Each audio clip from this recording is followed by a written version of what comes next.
Looks like you've been expecting us.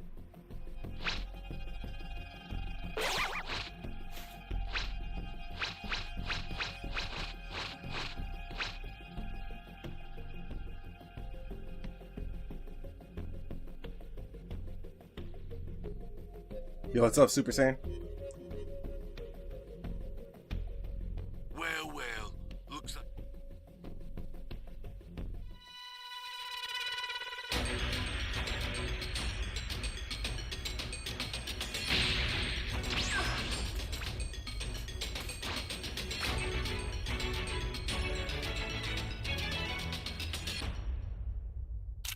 Can you hear me?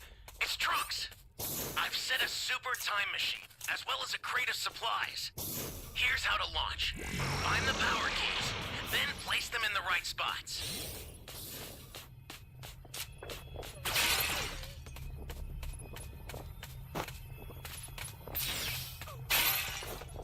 Please help me.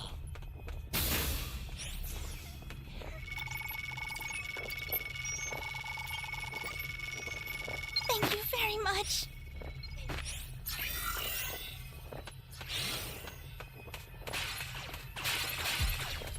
Flying Nimbus!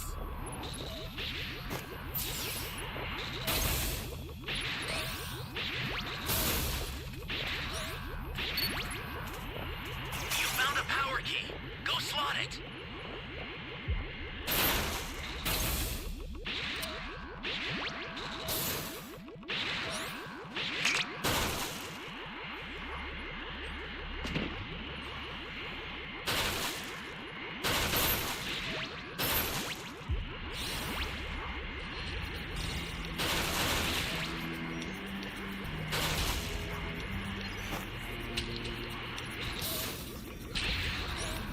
I said that.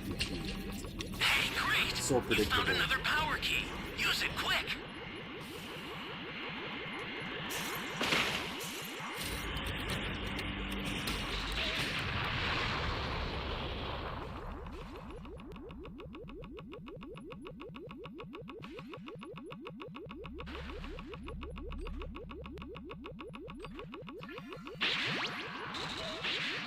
That's a new power key. Place it now.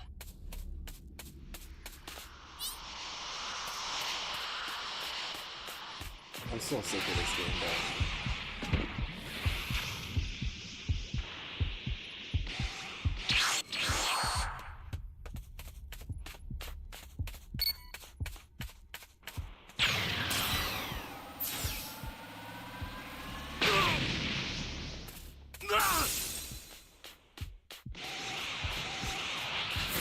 You're done!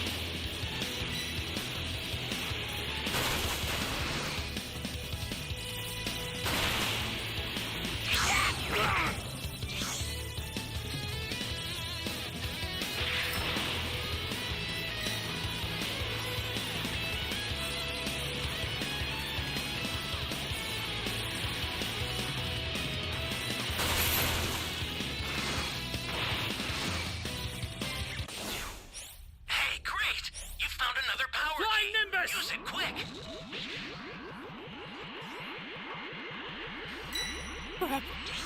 Why is this guy here?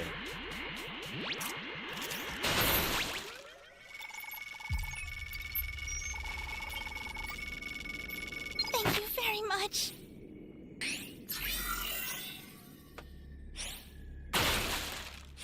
Guy's in E right now, I think.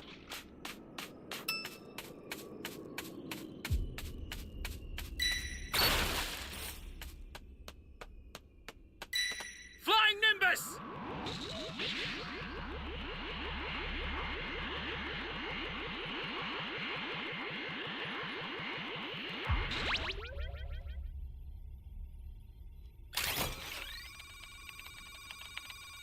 Oh man.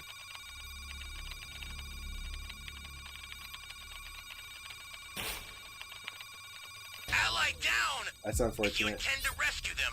Watch Keep out grinding, for though. enemies.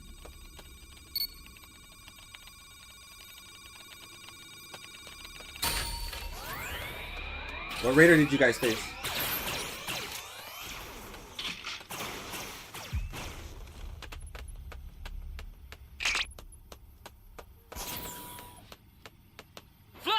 this!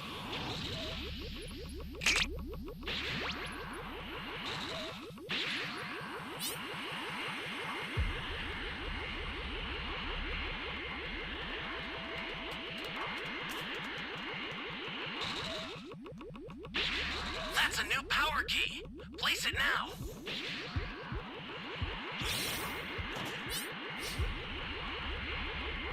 Go. You got 6 Dragon Balls so far.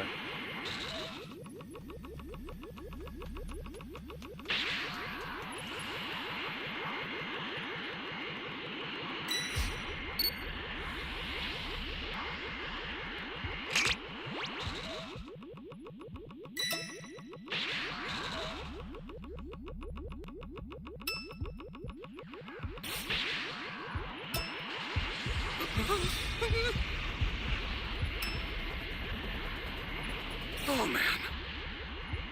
Bro, why would you come this way, man? I was about to go try to set that key.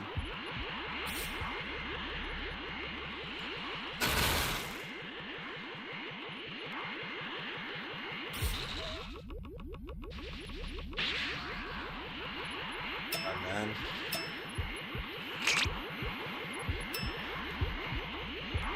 Stay calm. Stay calm. An ally needs your help. We don't know what danger awaits.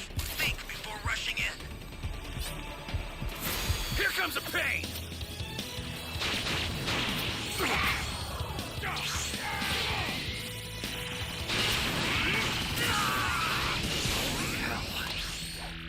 Now, but that's enough.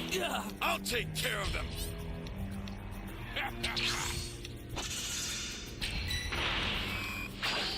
These guys know we have to set the key, and instead they're just hiding. It's like if I don't try to set the key, then the key doesn't get set, bro.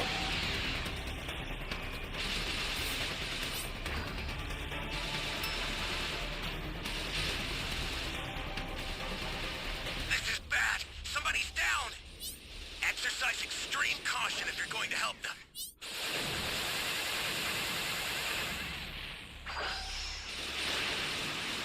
No trash, bro.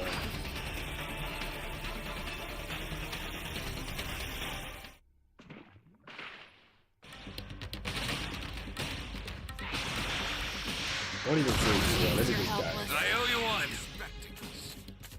This ain't no picnic. That was freaking intense.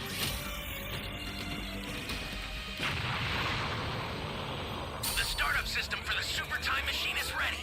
Head there now. Ally down. If you intend to rescue them, watch out for enemies.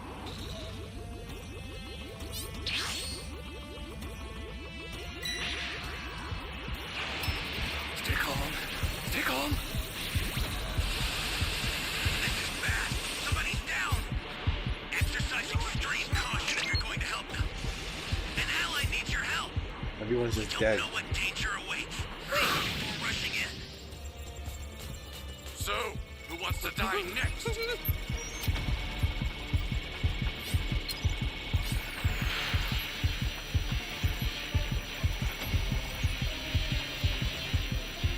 The startup system's under attack.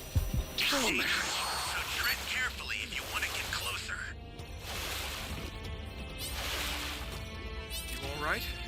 Thanks. The startup system is under attack. Stop it if you can, but retreat if you need to. Got it? I'll send some supplies to help. Make good use of them. Bastard! A decent plan. Hope it Well, works out for that's you. it for us, guys. You all right? Let's do this.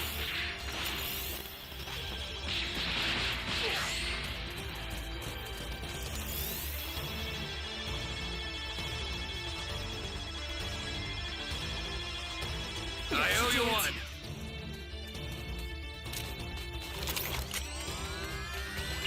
Bastard!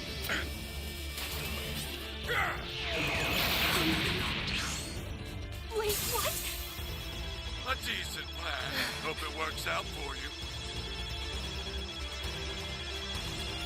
Lie down!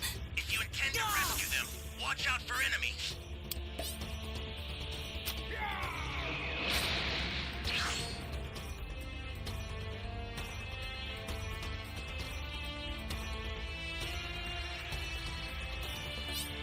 It is what it is.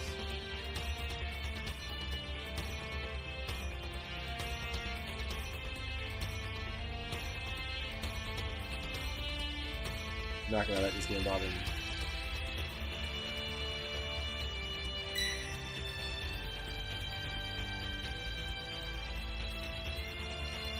He didn't have that energy when he was level 2. He was camping.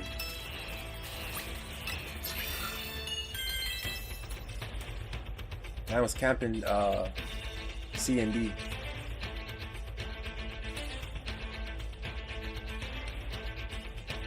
Bank and start shooting up the place. Meanwhile, Gohan rides in on the flying Nimbus in that direction. Gohan is now 16, having been homeschooled up until this point. Chi-Chi set it up though so he could now commute to the Majin high Buu. school in Hercule City. Gohan decides to Majin Buu land a saga. few blocks away from the school and bids a farewell to Nimbus for now. He sprints down the road at super speed, but notices the bank robbery nearby. Gohan takes the opportunity to transform into a Super Saiyan to disguise himself and beats up the bank robbers, catching bullets and turning over their truck to prevent them from escaping. He then runs off, leaving the rest to the police. Gohan powers down around the corner, and just then, a girl with a white shirt and 2 ponytails comes up to him from behind and wonders what happened to the robbers. Gohan says he didn't see, and while the girl stands disappointed that she couldn't stop it's them the Buu herself, saga he sneaks off in the manga other format. direction. An old man then calls the girl now known as Videl and tells her that the one responsible for this was the Golden Warrior yet again. The man tells her how powerful he was and says he was coincidentally wearing the same school badge that she was wearing on her shirt. Videl remains suspicious, and we cut to Orange Star High School as she asks a guy with blonde hair named Sharpner if he's the Golden Warrior, but he denies it. A blonde girl then wonders if the Golden Warrior is stronger than Hercule, but a nerdy kid says there's no way as he's the champion who saved the Earth. The professor then walks into the room and introduces everyone to their new classmate, Gohan, who nervously comes in and finds a seat next to the blonde girl who finds him attractive. She introduces herself as Eliza and then introduces Videl, telling Gohan that her father is none other than Hercule himself. She then says that had it not been for Videl's father, none of them would be alive. Cutting off the conversation, Videl then recognizes Gohan from the bank robbery scene in the morning. The students discuss the Golden Warrior and how he's been mysteriously appearing, causing Gohan to realize everybody's already made a legend out of it. Videl states the description she got matches Gohan's appearance, but Eliza and Sharpner both dismiss this, stating that Gohan likely isn't a fighter. Videl thinks to herself though, recalling watching a video of the Cell games long ago and witnessing someone transforming with golden hair. We cut to gym class, where Gohan prepares to play baseball with his classmates. Sharpner steps up to bat and knocks Videl's pitch out of the park, but Gohan jumps way into the air to catch it. The class is stunned, and Gohan feels as though he may have overdid it, but steps up next to bat, thinking to himself that he shouldn't hit the ball to avoid unnecessary attention. Alright, we got a Sharpner, Raider match. meanwhile, as pitcher, decides to teach Gohan a lesson by throwing the ball towards his face to scare him. However, Gohan takes the impact of the ball face first with no damage, shocking the class and making Videl even more suspicious. After school, she decides to follow Gohan to get answers, but he realizes she's following him and flies atop a building to avoid detection. Gohan then rides off on the flying Nimbus to head for Bulma, Super thinking Saiyan, am I he'll need to facing you? disguise to keep his powers a secret. Gohan later arrives at Capsule Corp, where Bulma tells him she'll be able to create a costume for him in 2 hours. Meanwhile, Gohan runs into Kid Trunks grown up since the battle with Cell, all sweaty from training with Vegeta, who's grooming him to be even stronger than Gohan. Vegeta then greets Gohan, telling him that times may be peaceful Lucky now, match. but if he continues to slack off on his training, he'll become rusty. 2 hours come and go, and Gohan Look. puts on his costume and dialed in an orange helmet and red cape, which pleases him greatly. Trunks doesn't think it's very cool, but Gohan takes off on Nimbus, thanking Bulma for all her help. On the way home, Gohan realizes that if he puts his new disguise on, he won't have to worry about anyone seeing him flying. He then transforms and races Nimbus for fun, but is interrupted as he witnesses a car driving recklessly through a city. Gohan lands in front of the car and tells the driver to stop, as 2 guys get out and ask who he is, prepared to threaten him with their weapons. Gohan then introduces himself as the Great Saiyaman, but the 2 guys laugh at him. Irritated, Gohan crushes the ground beneath him with a single stomp, telling the 2 guys to stop Alright, man. making fun of him as he spent a lot of time thinking up his hero name. Fearful for their lives, the 2 agree and drive off, saying that they'll practice safe driving from now on. The next day at Goku's house,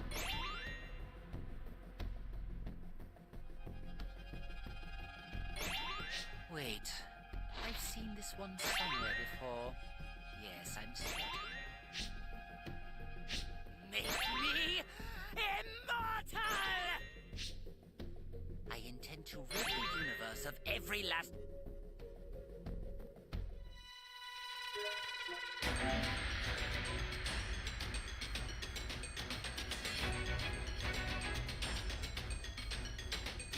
Let the carnival of terror begin.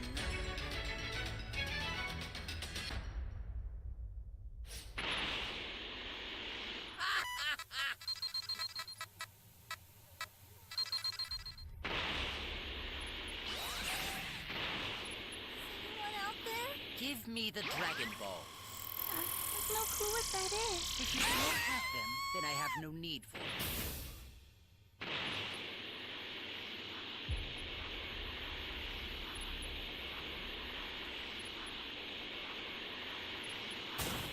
Give me the Dragon Balls.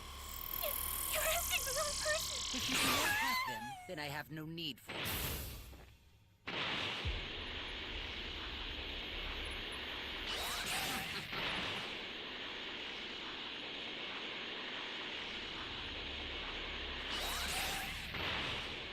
Fly Nimbus now! Here comes the pain!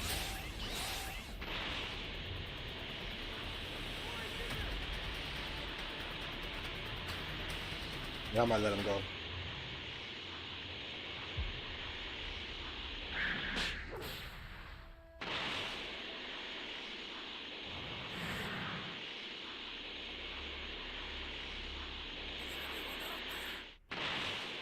Give me the Dragon Balls.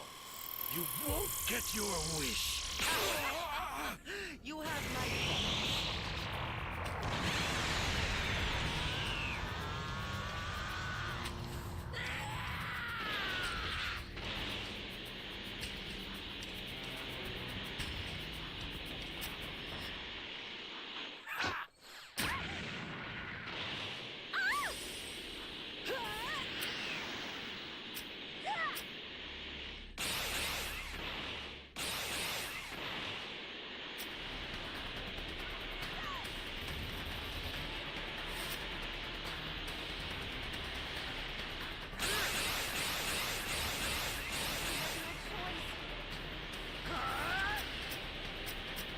Bro, how are these people getting away?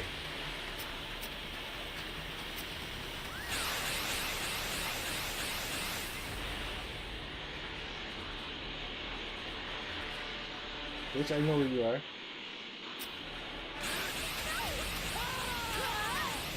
Oh my god.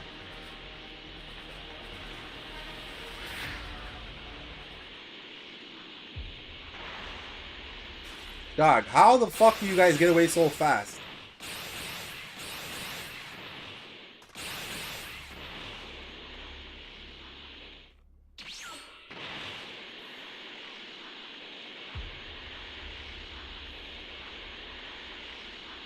Flying Nimbus everywhere, bro.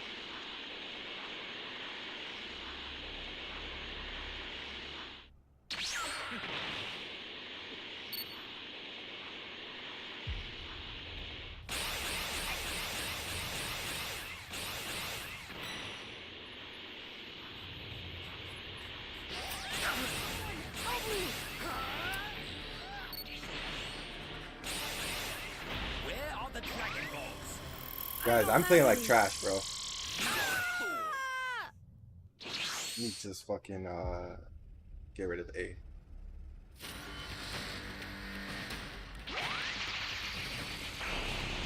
People saying I haven't seen you yet.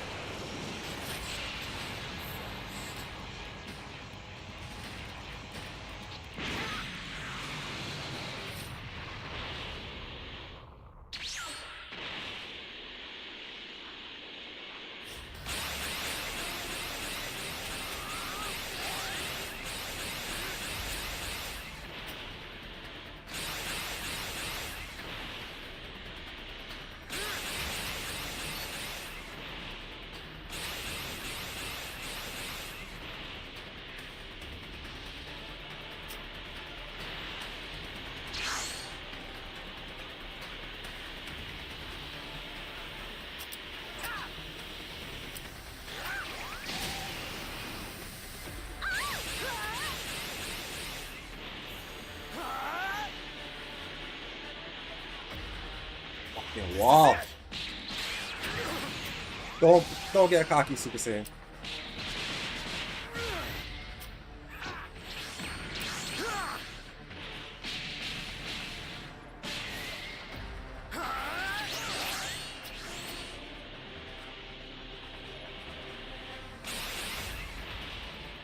get cocky, boy.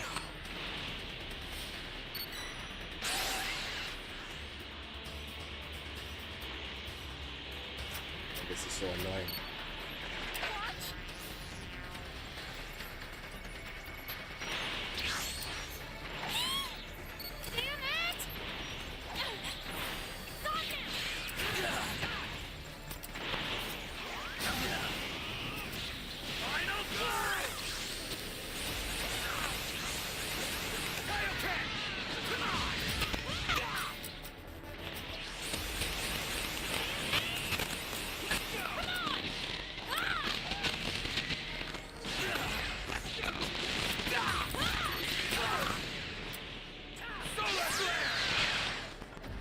No effect.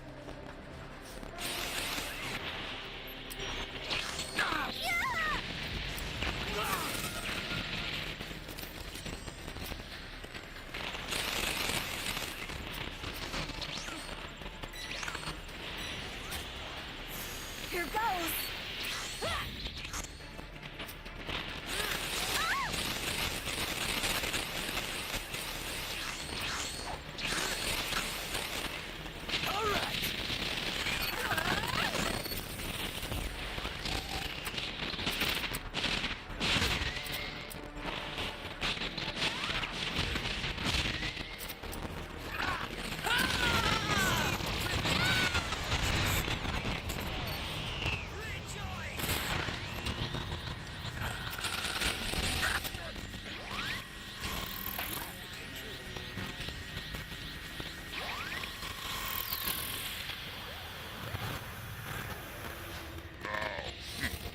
Consider it done.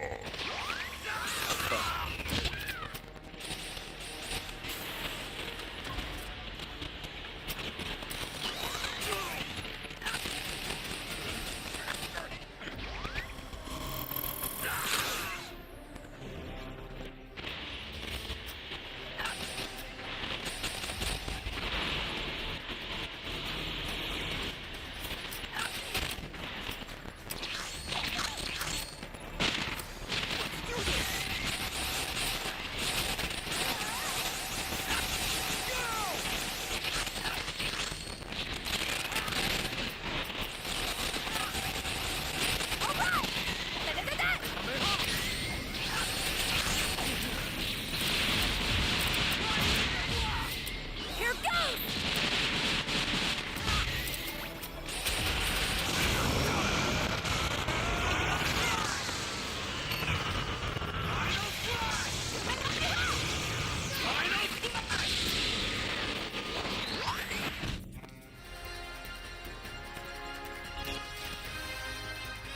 Good game, Super Saiyan. Gohan leaves for school as the Great Saiyaman, but not before saying goodbye to his mother Chi-Chi and little brother Goten, a boy who looks exactly like Goku and was conceived before the Cell games. Gohan later arrives at school, talking with a student who wonders if he's heard of a new hero who arrived in town, and he isn't the Golden Warrior. The student says he looks a little funny, but his name is the Great Tire Man or something, but Gohan corrects him in saying it's the Great Saiyaman. Later in class, Videl's watch starts beeping, alerting her that there was a robbery in progress. She rushes out of the classroom to get there, and Gohan wonders where she's going, but Sharpner and the others tell him not to worry, as she's the daughter of Hercule and can handle herself. Gohan, feeling uneasy though, yells to go to the bathroom and rushes out, transforming into the Great Saiyaman to assist, although he'll have to wait to sense Videl's key, given he doesn't know where she went. Meanwhile, Videl arrives on the scene with the robbers she heard about, and tells them to give up the easy way, or they might get hurt. The biggest of the two isn't afraid though, underestimating Videl and stating nobody is stronger than him. He tries to grab her, but is met with a solid kick to the chin, alerting the Great Saiyaman of Videl's position as he flies off to help. Back at the scene, Videl handles the robber with ease, knocking him around as Saiyaman watches in the distance, surprised that she can handle herself.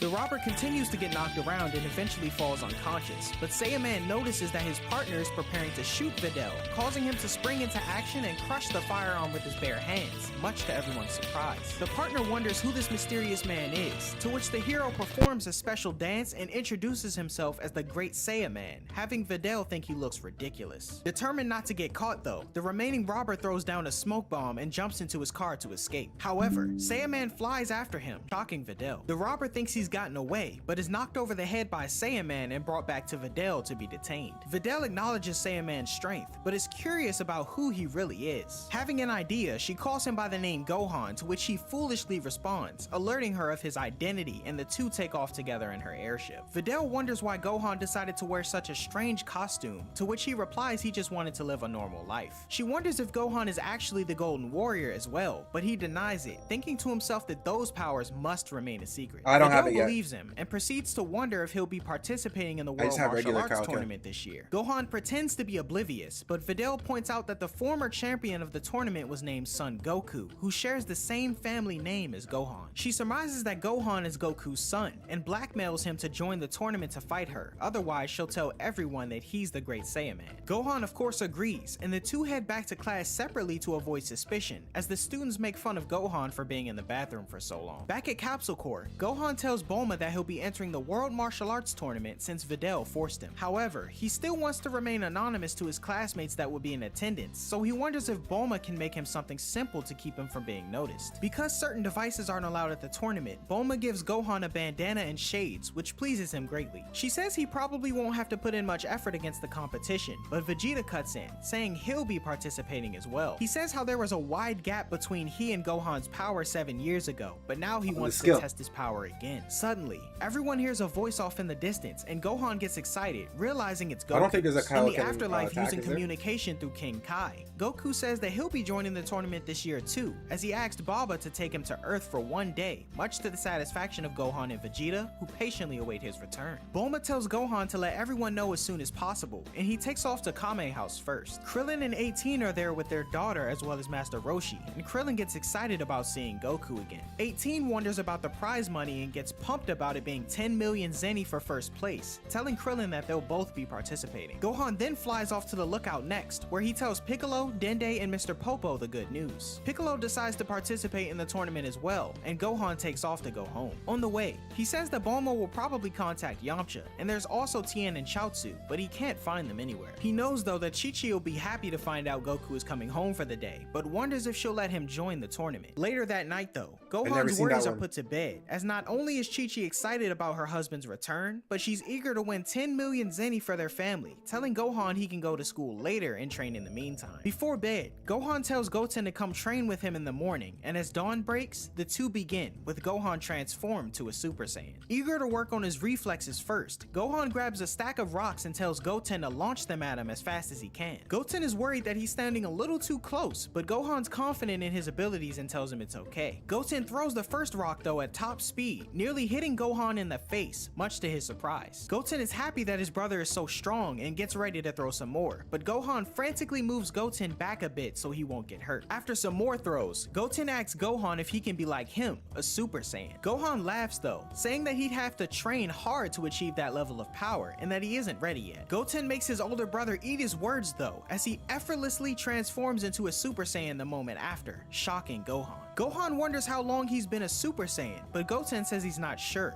Gohan then says the two should spar together, and Goten springs into action. The two trade a few blows with Gohan on the defensive, and he jumps in the air to fly and gain some distance. Goten, however, tells him it's not fair as he can't fly himself, making Gohan wonder how the heck he's able to achieve such a transformation but hasn't learned how to fly. Just then, he notices an airship in the distance and spots Videl, on her way to his house now as he'll have to teach her how to fly as well. Before heading back, Gohan tells his younger brother not to show off any of his strength to her, especially his Super Saiyan transformation. The two then sprint back home, and Gohan acknowledges Goten's incredible potential. Goten states, however, that Trunks is a bit stronger than him, prompting Gohan to think he needs to train harder, otherwise he'll be left in the dust by a few kids. Back at home, Chi-Chi interrogates Videl, thinking she's come to date Gohan. Videl, however, denies this, and the two brothers arrive. Gohan wonders how Videl was able to find his home, and she tells him she found his address and some documents at school. The two then prepare to head off for flight training, but not before Chi-Chi makes another comment about Videl trying to seduce her son. The three begin their training, and Gohan explains the art of ki control, stating that it's all you really need to learn how to fly. Videl of course is confused on what ki is, but Goten explains by shooting a blast from his hand to destroy a nearby boulder, much to her shock. Videl at first thinks ki must be some sort of trick, similar to her father during the Cell games, but Gohan tells her that it's real and urges Goten to go play somewhere so he can teach her the basics of ki and how to control it. Later that day, Videl progresses in learning ki control, but still isn't ready to fly just yet. Meanwhile, in the afterlife, Goku trains in base form with some heavy weights on his arms and legs under King Kai. Not long after, the South Kai appears. Surprised Goku is training with a total of 8 tons. He however attempts to brag to King Kai about one of his own champions, which doesn't worry him in the least. Instead, King Kai decides to demonstrate Goku's superiority over all others by changing his training weights to 40 tons total and allowing him to use Super Saiyan, leaving the South Kai in awe. Back on Earth, Videl has already learned to float in the air after only 1 day of training. She however pales in comparison to Goten, who's zipping around like a bird now. Gohan assures her that she'll improve in time, but Videl says she'll be back tomorrow for more training. Before she leaves though, Gohan tells her that her hair would be better if it were cut short, prompting Videl to blush and asks if he likes girls with short hair. Gohan however says it's not about that and relates it to fighting, which makes her angry as she flies away. The next day though, Videl returns with her hair cut short, much to Gohan's confusion. As the World Martial Arts Tournament draws near, we cut to Capsule Corp, where Vegeta trains in a gravity room with Trunks at 150 times Earth's normal gravity. Vegeta tells his son that it's too much for him and that he should leave, but Trunks has a better idea and transforms into a Super Saiyan, same as Goten, much to the shock of the Saiyan Prince. As Trunks runs around the room with ease, Vegeta wonders when turning into a Super Saiyan became so easy. He then calls Trunks over, offering to take him to the amusement park if he can land just 1 hit to his face. Trunks then rushes in, throwing a barrage of punches toward Vegeta and lands a minor hit to the side of his face. Vegeta however gets a little carried away and punches Trunks straight in the face, knocking him to the floor. As his son begins to cry, Vegeta tells him that they'll still be going to the amusement park, but first asks Trunks who's stronger between him and Goten. Trunks states that he's a little stronger, and we cut to Videl, who can float even higher than before now. She however says she'll keep coming back until she can fly like Goten, prompting Gohan to tell his younger brother to stop flying so fast when she's around. Videl then takes a break and tells Gohan to keep her flying abilities a secret from her dad, as she's not even supposed to be around any guys that aren't as strong as him. Gohan then thinks to himself that Videl isn't even aware that she's far stronger than her father,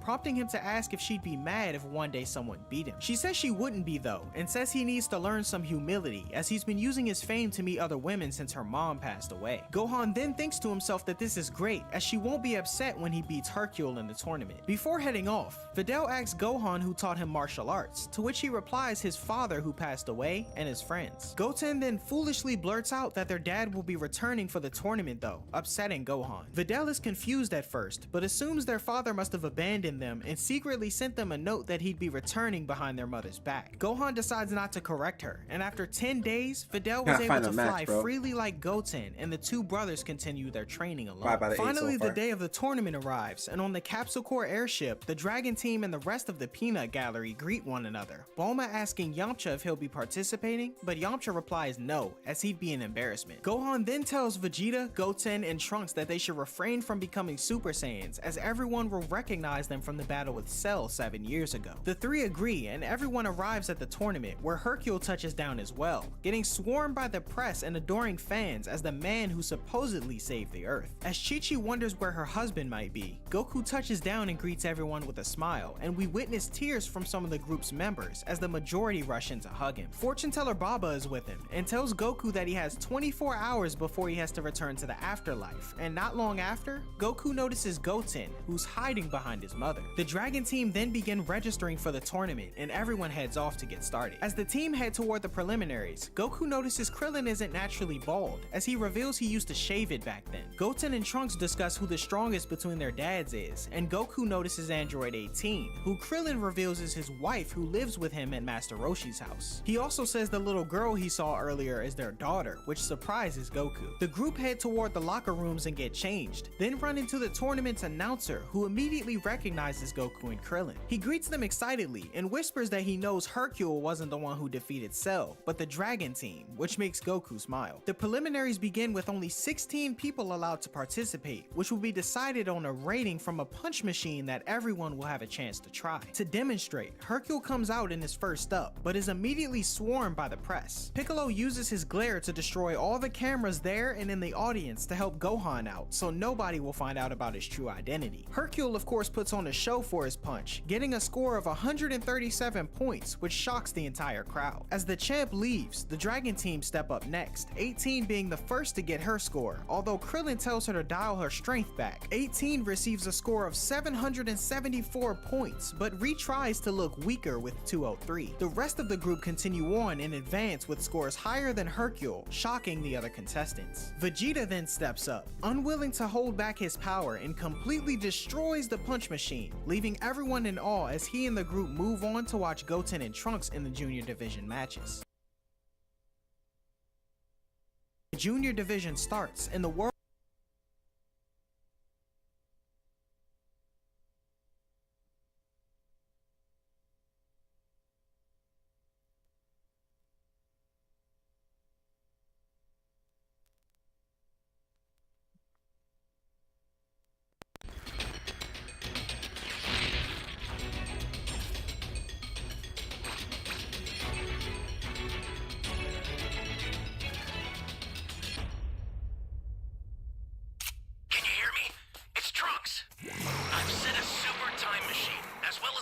supplies. Here's how to launch. Find the power keys, then place them in the right spots.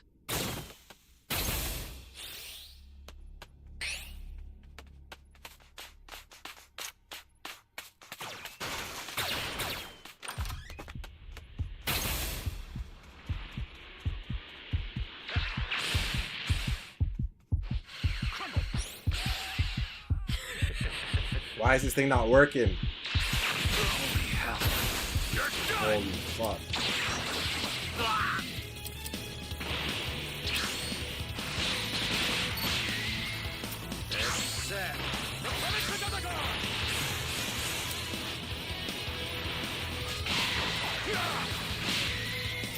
Holy hell.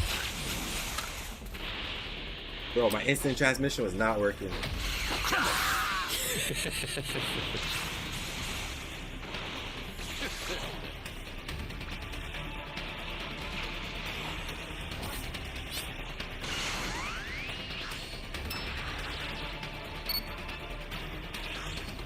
An ally needs your help. We don't know what danger awaits. Think before rushing in. You found a power key. Go slot it.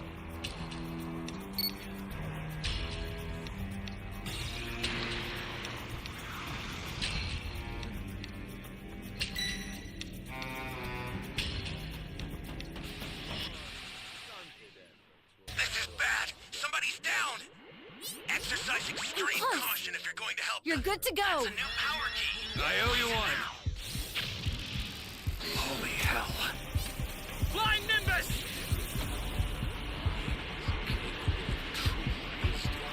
Getting wasted. Fuck. We're trapped, bro. Bastard! I was trapped. Goku Black was right there. Now. Or Zamasu was right there. I was trapped.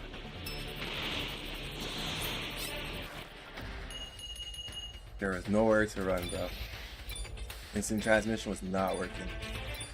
World champion Hercule runs out to give his good luck to the kids, but not before Either making that a or we got fool of stream himself tonight. in the process. Backstage, Trunks and Goten talk about what they'll do with the prize money if they win, when suddenly, a kid with a ridiculous looking mullet tries to scare Trunks before he faces off against him in the first round. Trunks, however, is unfazed as we cut back to Hercule's speech, Krillin acknowledging that the Budokai became too fancy, and Piccolo says it's like a circus now. The Junior Division matches officially begin, and Trunks wipes the floor with the kid now known known as Idasa and moves on, shocking the audience, but it was no surprise to the rest of the Z Fighters. More matches pass, and now it's time for Goten's fight against Idasa's brother. He proves to be no match for the tiny half Saiyan though, and passes out, surprising the crowd once again. Goten and Trunks continue to dominate their matches as everyone expected, now prepared to face one another in the final Doing great round today. How to are you doing, decide Goku the Black? winner of the junior division. Hercule decides to come out to watch the match to see what the kids are made of, and notices Goten's face looks oddly familiar. The match begins and the two Saiyan warriors rush at one another, blocking strikes, breaking, and flying back into the air, exchanging punches and connecting them as well. The two exchange a few more mid-air blows and finally break away back into the ring, leaving the audience stunned, especially Hercule and Videl, who try to make sense of how these kids can be so strong. The audience quickly changes their tune though, breaking out into cheers as they witness this incredible battle. Trunks acknowledges how much Goten's improved in such a short amount of time, and decides to test him by firing a ki blast that he averts away from the crowd. As Hercule recognizes the move he just witnessed, Goten decides to unleash a blast of his own, firing a Kamehameha that destroys part of the tournament's grounds, as Goku notes his son still hasn't learned to control the attack yet. The two agree not to use any more blasts and rush toward each other once again. Trunks throws Goten into the air and locks him into a full Nelson. He insists Goten to give up, but he refuses, as Vegeta tells Goku it looks like Trunks is about to win. Determined not to lose though, Goten transforms into a Super Saiyan and breaks free, annoying Trunks and surprising Videl. Goku is surprised that his son was able to become a Super Saiyan already, and it becomes all too clear to Hercule that Goten is Goku's son. Trunks goads Goten doing into tonight? another I don't know round, if you heard stating me. that he could beat him without using his left arm. He then flies forward, attacking with his right arm only, but Goten blocks it and kicks him in the face. Goten blocks another one of Trunks' attacks and lands a blow to his face again, only this time Trunks shoots a ki blast that Goten is able to dodge. Goten takes off into the air and suddenly launches himself down toward Trunks, thinking he'll have to dodge at the very last moment to avoid the attack. Goten, however, lands on the stadium floor and launches himself in the direction of Trunks, who nervously transforms into a Super Saiyan and uses his left arm to blast Goten in the back, as he's unable to stop his momentum from landing outside the ring. Trunks is declared the winner, but Goten is upset that he broke his promise in not only using his left arm, but turning Super Saiyan as well. Trunks, however, offers Goten 3 of his toys as an apology, and Vegeta brags about his son's victory to Goku. The next match is then announced, as the winner of the youth division gets to go head to head with the world champion Hercule, who's absolutely speechless. As the crowd chants his name, Hercule stands backstage, thinking that he'll be slaughtered if he goes in the ring with Trunks. He, however, comes out with a false bravado, and his fans continue to cheer him on. Trunks wonders if this guy is really as strong as everyone says, and Goten cheers on his friend, but Hercule tells him to shut up. The Z Fighters decide to leave as they know how the battle will end, but Videl convinces Gohan to stay, still not fully grasping the situation at hand. Hercule puts on a show for the crowd, and Trunks thinks he looks ridiculous, but prepares to fight. Hercule nervously tries to convince the Half Saiyan to pull his punches, but Trunks insists on going all out. The two argue back and forth as the match looks as though it's about to begin, and Hercule fakes an injury in his knee, although it doesn't work to his favor. The champ tries to strategize how he'll get out of this, and decides he'll pretend to lose on purpose to save face. He convinces Trunks to tap him on the face lightly at the beginning of the match, but Trunks sends him flying out of the ring in an instant, much to the surprise of the crowd. Hercule does his usual lies and persuades the crowd that he let the kid win, and they cheer him on, thinking he was such a great guy to lose on purpose. Trunks is confused, and we later see the champ backstage crying about the extreme pain he's in. The announcer states that the adult matches will begin shortly, and the Z Fighters decide to look for some food in the meantime. Meanwhile, Trunks calls Goten over to him, and they both witness a man dressed in a funny looking costume known as Mighty Mask. Trunks suggests taking his costume so the two of them can compete in the adult division, but Goten is understandably cautious. Trunks, however, decides to go along with the plan anyway and knocks the man out, the two then stealing his clothes and running off. Back at the cafeteria, Goku and Vegeta demolish a ton of food in front of them, and Gohan and Videl arrive to join the feast. Time passes and the group finish eating and move on, bumping into a strange pair, which both Goku and Piccolo take notice of especially. The shorter stranger, who happens to be floating in the air, greets Goku, telling him that he's heard all about him and wanted to spar with him for a long time. He says he doubts he'll win though, and shakes Goku's hand. As the two fall silent, the stranger says that Goku has a good soul after all, and the pair leave, Goku then acknowledging that winning the tournament won't be so easy after all. Piccolo states that those two aren't from Earth and wonders why they're here, but Krillin brushes it off and the team continue to the station to draw for their opponents. Goku scopes out the competition and and notices a strange pair of evil-looking bald men and Mighty Mask, thinking he looks weird with his long body. The drawing begins though, and the matches are set. Krillin is set to face off against a man named Punta. The alien who shook Goku's hand earlier, now known as Shin, is set to fight Piccolo. Videl is set to fight one of the big bald guys known as Spopovich. The other alien with Shin, now known as Kibito, will be fighting Gohan, or the Great Saiyaman.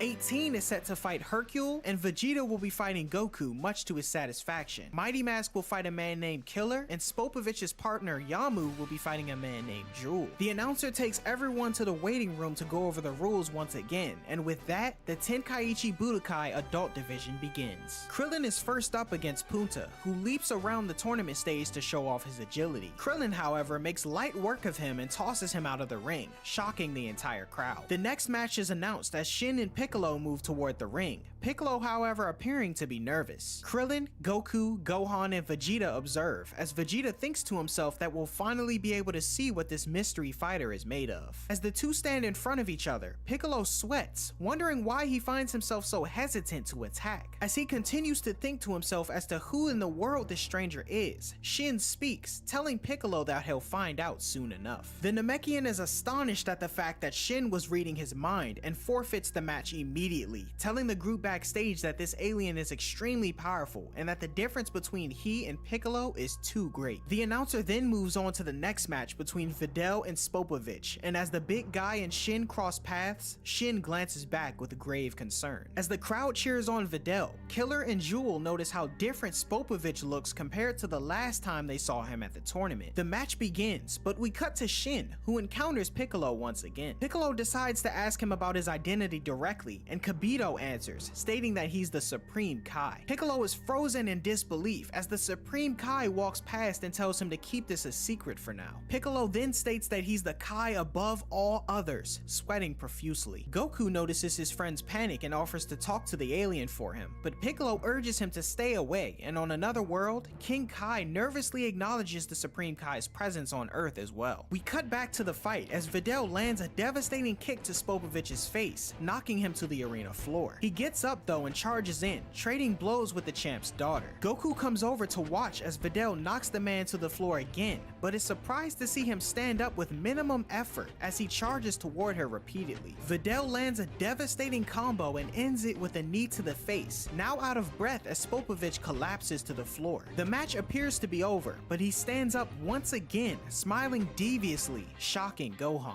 Goku states that Videl better give up while she has a chance, and Spopovich backhands her across the arena, then kicks her into the air, nearly knocking her out of bounds as she saves herself with the flight ability she learned from Gohan. Gohan thinks there might still be hope for her, but Goku says that it might have been better if she'd lost the match instead, as the guy isn't fazed by her attacks at all. Videl launches in and lands a kick to Spopovich's neck and breaks it, much to the shock of the crowd. Spopovich, however, snaps his neck back into place and punches Videl in the nose, drawing blood. Videl launches into the air to gain some distance, but surprisingly, Spopovich can fly too. He launches an energy attack at Videl as she falls to the arena floor. The Z-Fighter's trying to figure out what's going on backstage, as this human has more power than he can control. Out in the arena, Videl takes a heavy beating but refuses to give up, leaving Gohan to watch in horror. Spopovich continues to mercilessly beat Videl while Gohan pleads with her to give up. Spopovich grabs her by the hair though and knees her directly in the face, bloodying her and knocking out a few teeth as he throws her to the ground.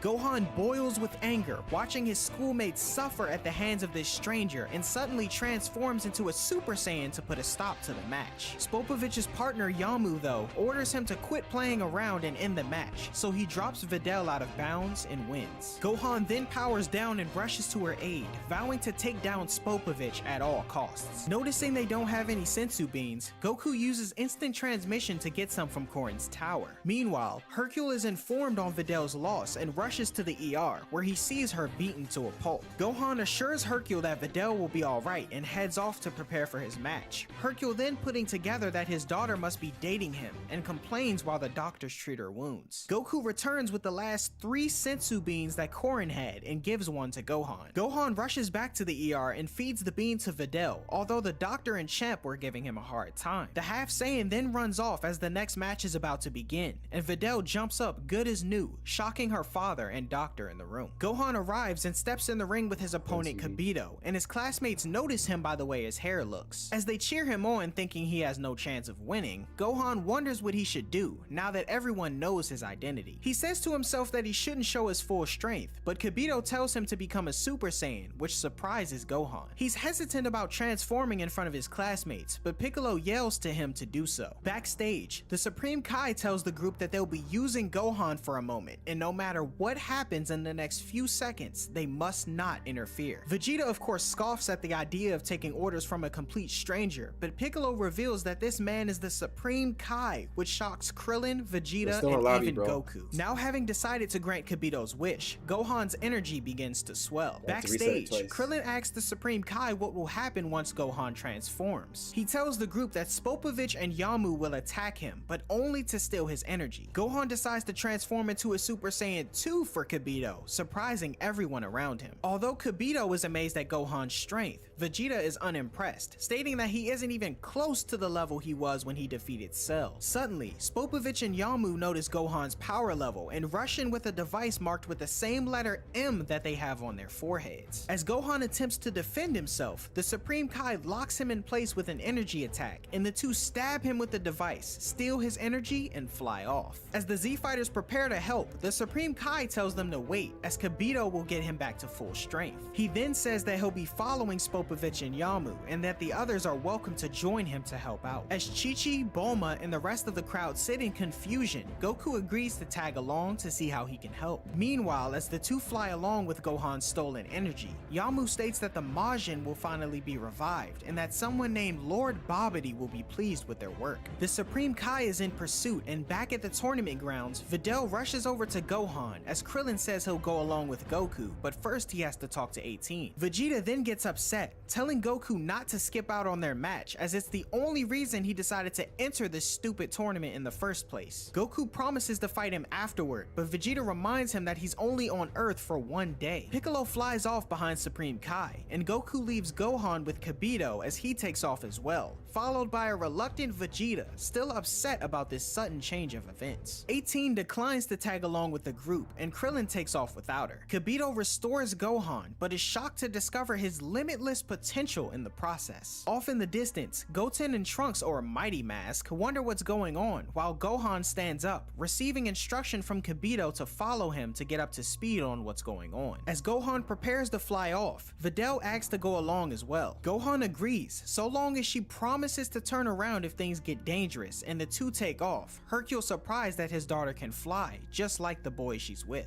Piccolo, Krillin, Goku, and Vegeta catch up with the Supreme Kai, who thanks them for coming along to help, as he might not have been able to defeat this new threat on his own. He explains that the two guys they saw at the tournament were only pawns in the plan of a magician named Bibidi, who once upon a time conjured up a terrifying monster named Majin Buu, who only in a few years destroyed several hundred planets alone. Vegeta thinks to himself that the Saiyan race could do the same, but the Supreme Kai reads his mind and corrects him, stating that at the time of Buu's birth, there were 5 Supreme Kais, each strong enough to destroy the likes of Frieza with a single blast, and 4 of them were killed by Majin Buu. The Kai then explains the current situation, saying that Buu's power is currently sealed away. We cut to Kibito, who's also explaining the situation to Gohan and Videl, stating that the Supreme Kai killed Bibidi long ago, but did not destroy Buu, as he left him trapped inside the seal. However, the two recently discovered that Bibidi had a son named Babidi, who now plans to resurrect Buu himself. Goku wonders if Babidi is strong, and the Supreme Kai says if he's anything like his father, he'll be weak physically, but he wields powerful magic. He goes on to mention that he has the power to use the evil in someone's heart and possess them to do his bidding, which is exactly what he did to Spopovich and Yamu. Meanwhile, Gohan asks Kibito what Yamu and Spopovich wanted with him at the tournament. Kibito explains that in order to bring back Buu, the two needed lots of energy. Those two were sent to the tournament to gather said energy, and Gohan happened to be the ideal target. Kibito and Supreme Kai suspected this though, which is why they chose to enter the competition in the first place. We cut back to Supreme Kai, as Goku wonders why he didn't destroy Buu after Bibidi was defeated. Supreme Kai states that it was nothing he could have done though, as the seal could have been undone if they disturbed it even slightly. Plus, the ball Buu is trapped in was placed where humans couldn't have gone, so it felt safe. Meanwhile, Kibito tells Gohan they need to pick up the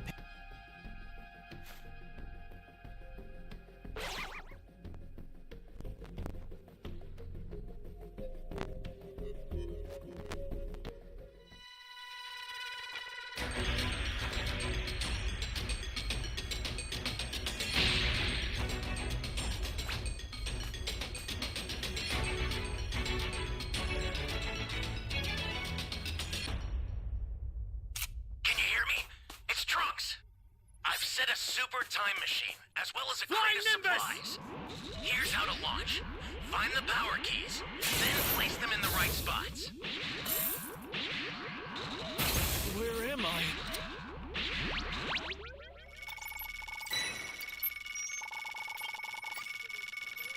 You be careful too, okay?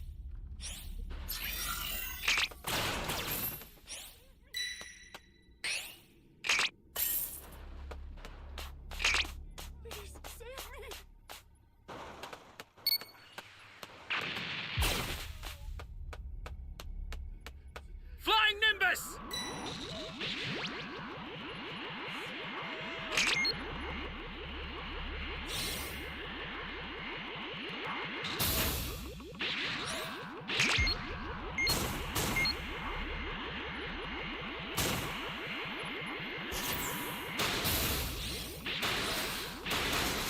You found a power key. Go slot it. Hey, great! You found another power key. Use it quick.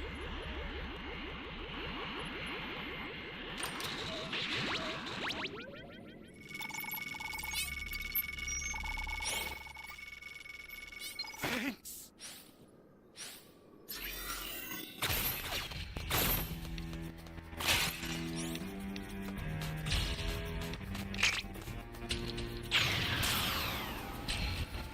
Well, thank you.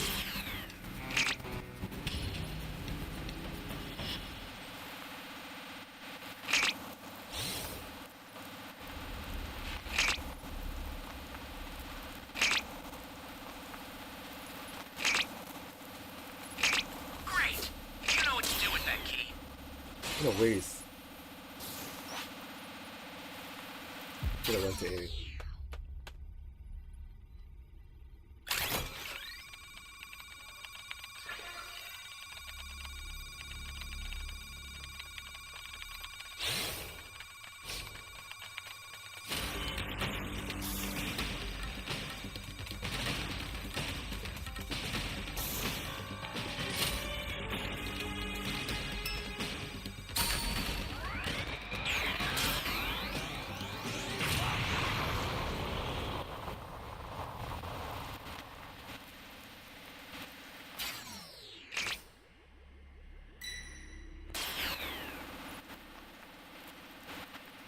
Thought this guy was about to sell us out.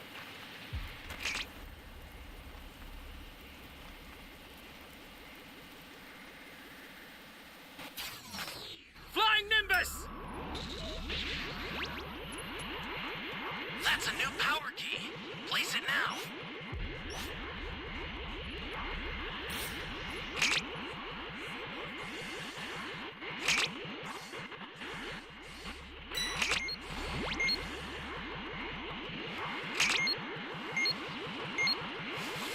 Great.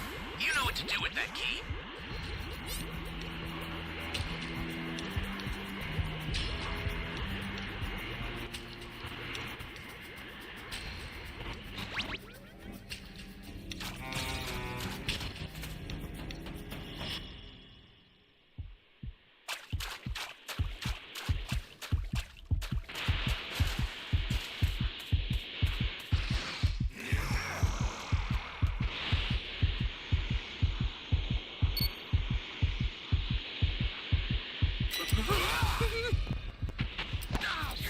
You're done!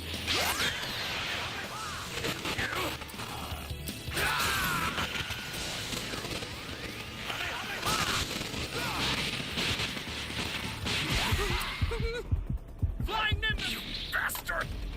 I got off 2 Kamehamehas, man.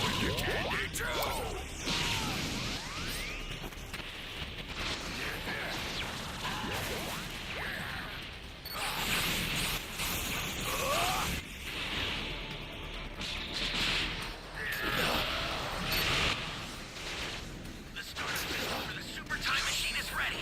Head there now. Ally down. If you intend to rescue them, watch out for That was a sacrifice. I sent you a super transfer. Use it to hold the enemy back. No, regular boo.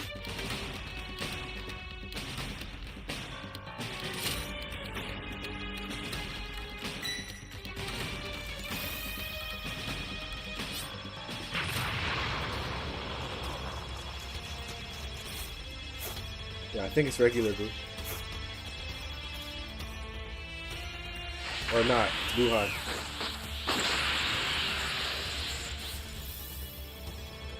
You okay? Snap out of it! I owe you one. An ally needs your Feel help. like drink. We don't know what danger awaits. Think before rushing in.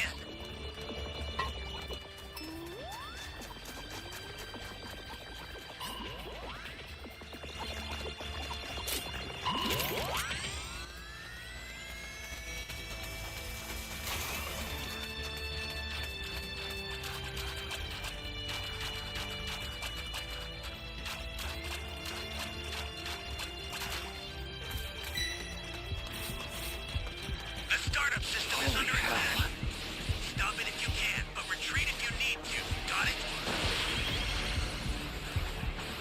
I'll send some supplies to help. Make I don't want good to waste use my of them. soda.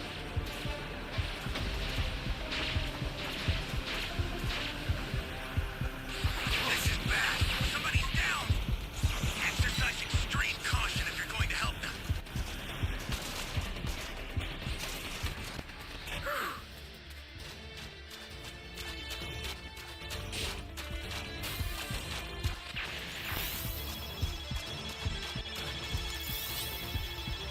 Stay calm. Stay calm. Get us. Here comes a pain. Under attack. It's dangerous. Tread carefully if you want to get closer.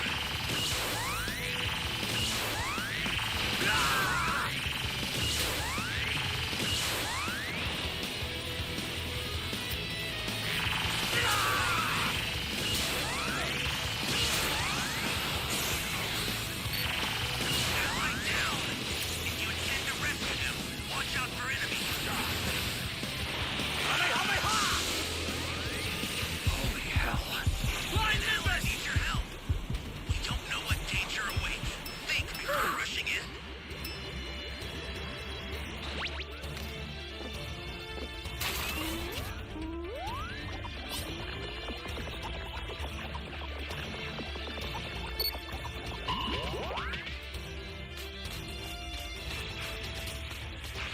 Yeah, after this. Oh shit! Got distracted for a second.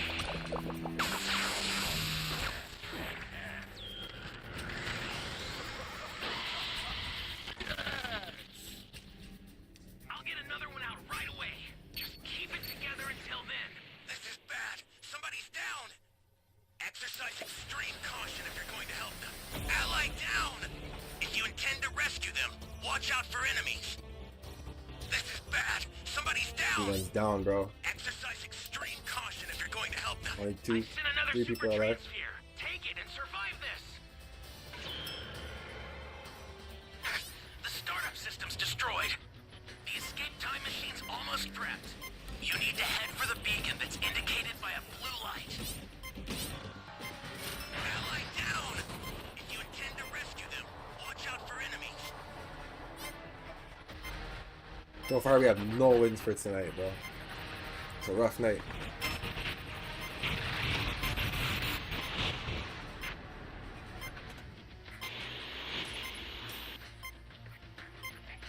Did they see me? I've sent the escape time machine. Use it to get out of there.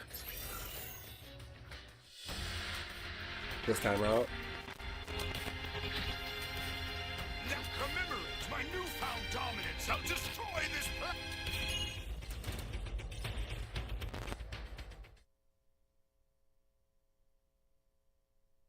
pace to catch the others, but Videl says she's already going as fast as she can. Gohan says she should turn back and tells her to tell Goten and his mom everything that's going on, and she agrees. Before stopping though, Videl asks Gohan if he was really the Golden Warrior, to which he confirms, adding that he didn't want anyone to find out. Videl then puts the pieces together, stating that 7 years ago, the group of fighters that battled Cell were the ones who really defeated him, and not her father. Gohan confirms this, and Videl wishes him luck on his new battle, hoping to see him again soon as he and Kibito take off at light speed. Meanwhile, Yamu and Spopovich are still well on their way as Kibito and Gohan catch up to Goku and the others. The group land at the location and suppress their ki as they watch closely, noticing an alien standing outside of a dug-up area talking to Spopovich and Yamu. Kibito realizes that Babidi must have hid his ship underground, and Supreme Kai says that he knew they were coming. Piccolo suggests rushing in to attack, but Supreme Kai urges everyone to wait as they would likely revive Buu outside, not underground. The unknown alien goes back in, and two people emerge from the area, a tall demonic looking man and a small wrinkly alien who's floating. Kibito and Supreme Kai freak out in witnessing that Babidi has taken control of the demon man now known as Dabura, king of the demon realm. Supreme Kai explains that in this universe, one of the Z Fighters may be the strongest, but in the demon world, Dabura is on top. Krillin starts to get worried, and Gohan realizes the smaller enemy is Babidi himself. Supreme Kai again states that he's pretty weak when it comes to physical strength, but his magic is nothing to take lightly. Piccolo wonders if he's strong enough to bend the will of others, but Kibito states that Babidi takes advantage of the evil in one's heart and controls them via their thoughts. Supreme Kai says they hadn't counted on Dabura arriving and begins to doubt their chances at survival. Vegeta, however, vows to take this enemy down and prevent Majin Buu's revival. Meanwhile, Babidi is pleased with Spopovich and Yamu's work, but decides to dispose of them. He casts a spell on Spopovich which causes him to explode from the inside. Yamu tries to escape, but Babidi tells his minion Pui Pui to take him down as he blasts him out of the sky with minimum effort. As the Z Fighters witness the carnage, Babidi and Dabura conspire amongst themselves as they're fully aware of the Supreme Kai's presence as well as the other 6 members and decide to get things started. Babidi instructs Dabura to kill everyone except Supreme Kai, Goku, Gohan, and Vegeta and departs into his ship along with Pui to make the necessary preparation for Buu. The Z Fighters notice everyone leaving except Dabura, and Vegeta catches on to their ruse, screaming that they've been discovered as Dabura rushes in to do his master's bidding. Dabura flies up to Kibito and fires a ki blast in his face, immediately killing him. He then spits on Krillin and Piccolo, who are unable to react to the Supreme Kai's warning and turn into stone. Goku wonders if there's a way to get them back to normal, and Supreme Kai tells him that they need to kill Dabura to reverse the effect. Goku says he's glad the fix is so simple, and Dabura flies back to the ship as Goku, Gohan, and Vegeta follow. Supreme Kai insists they stay away, but reluctantly follows along shortly after.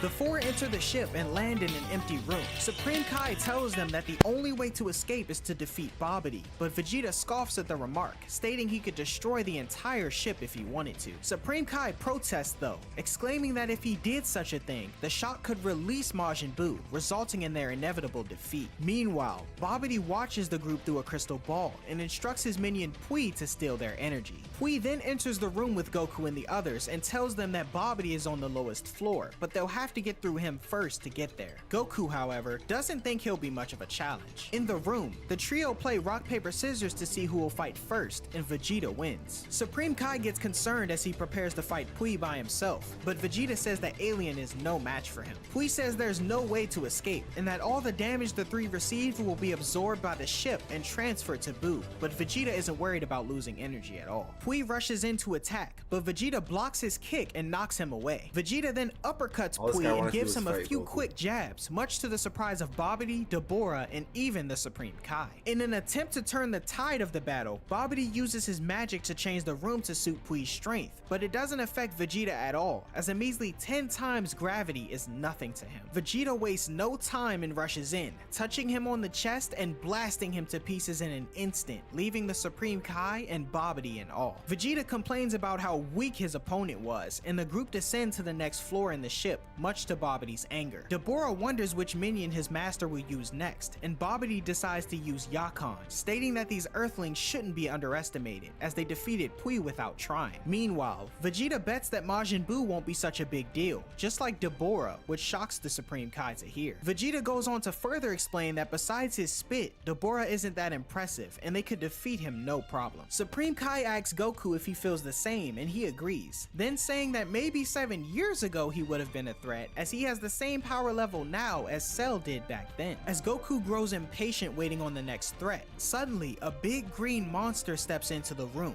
revealing himself as Yakan. The monster immediately attacks Goku and almost scratches him, but only rips his shirt. Supreme Kai suggests jumping in to help Goku, but Gohan tells him that his dad can handle it, which shocks him. Babidi, thinking Goku was scared, decides to raise the stakes by using his magic to take everyone to Yakan's home world, the Planet of Darkness. The group is unable to see at first as Yakan rushes in to attack, but Goku counters and kicks him in the face, much to his surprise. Goku goes on to say that Yakan really underestimated them, as they can see without having to use their eyes by feeling the vibrations around them and such. To add some light to the room anyway though, Goku transforms into a Super Saiyan, surprising Dabura and Babidi. Babidi wonders what happened, but Dabura isn't impressed, saying that he's only glowing. The wizard tells one of his nearby minions to get him the strongest energy measuring device they have, and back at stage 2, Goku tells Yakan that not even having a dark room will help him. Yakan doesn't seem worried though, and meanwhile, Babidi reads Goku's power level on his monitor to be 3,000 Qs. Dabura is in disbelief, and Babidi thinks the machine must be broken.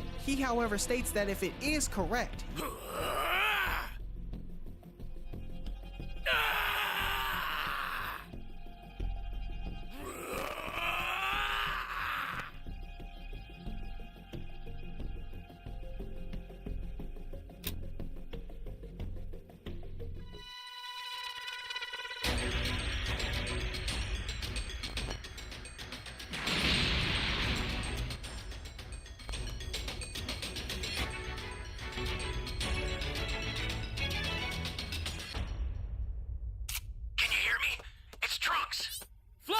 Super time machine, as well as a crate of supplies. Here's how to launch. Find the power keys, then place them in the right spots.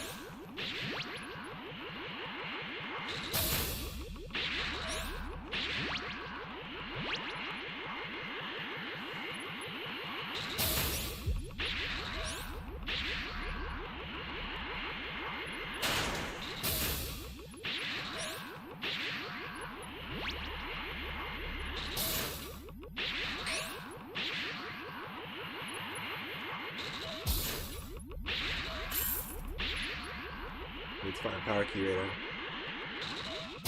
I sent you a super transfer. Use it to hold the enemy back.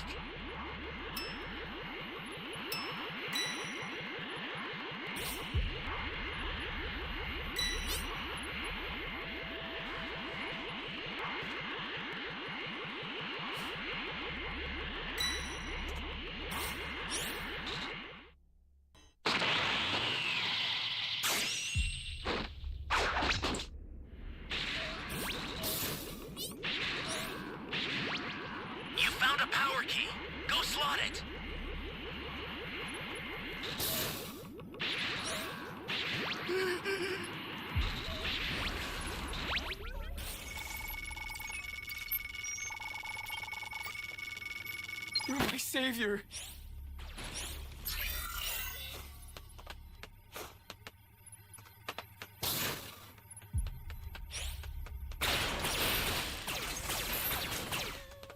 Hey, great! You found another power key. Use it quick. Fortunately, I do not have. Welcome.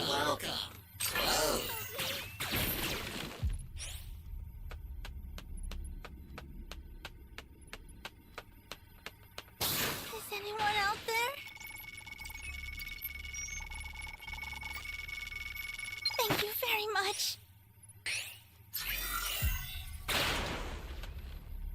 That's a new power key. Place it now.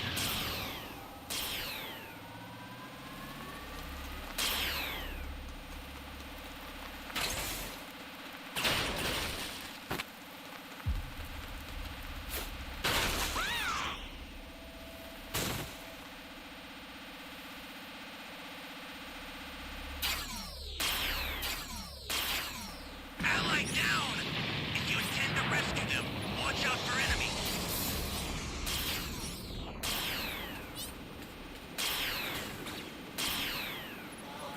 Thank you.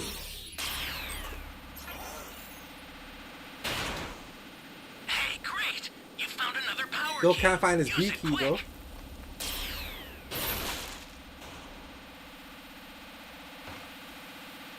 That's a new power key. We found it. Place it now.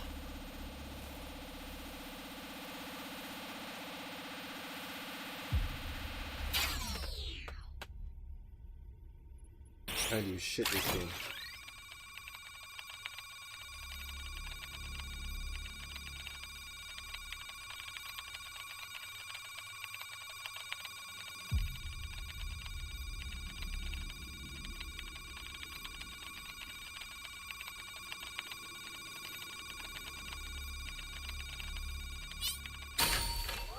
Flying Nimbus!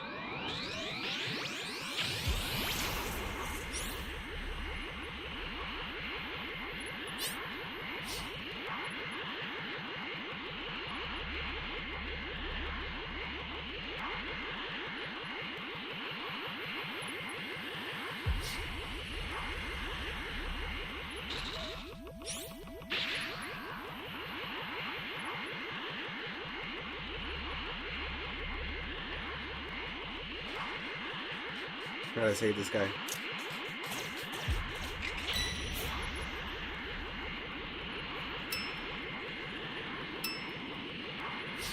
Access the startup system from the central area. Just a little more to go, then you're done. Barely gave me.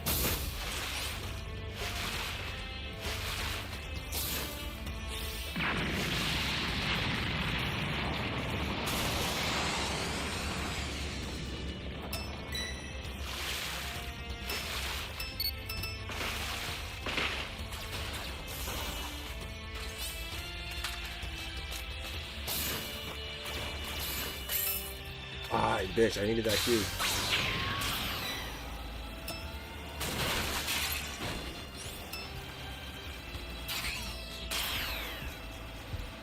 This is bad. Somebody's down. Exercise extreme caution if you're going to help them. Holy hell.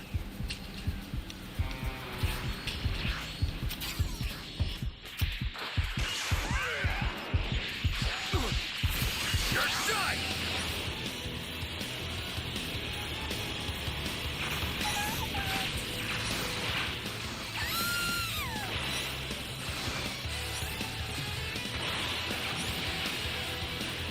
The super transfer is headed your way. Take it now.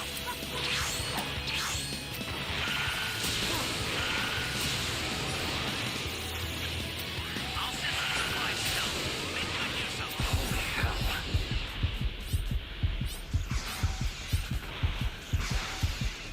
Damn.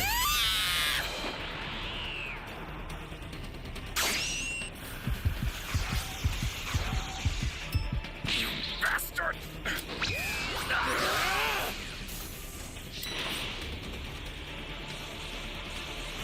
Just cook zero loop. Good, bro. Nice to hear.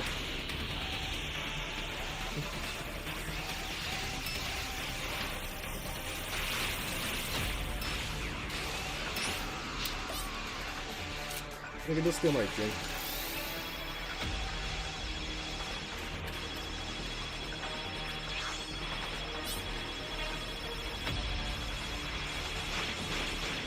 I owe you one. Thank you.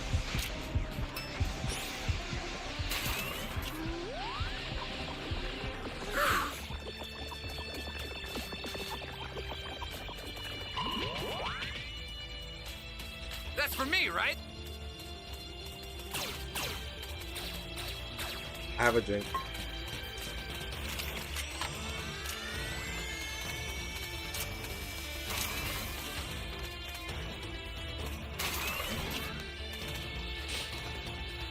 Stay calm. Stay calm.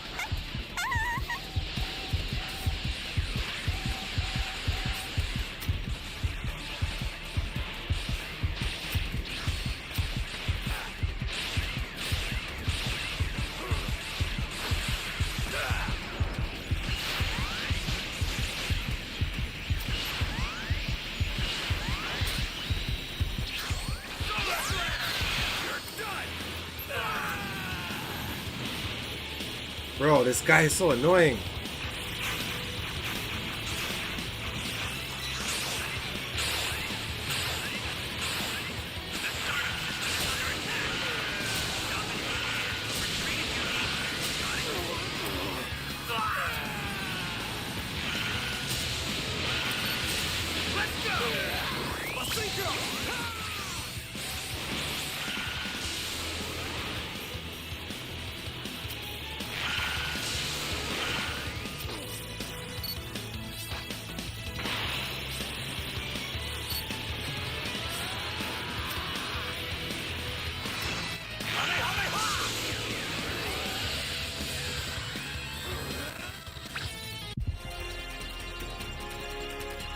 You got the W.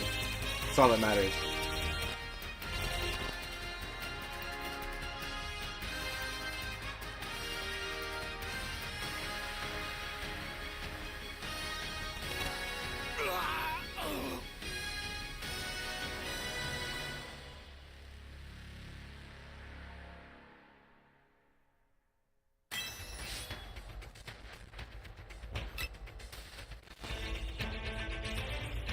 Thanks, man.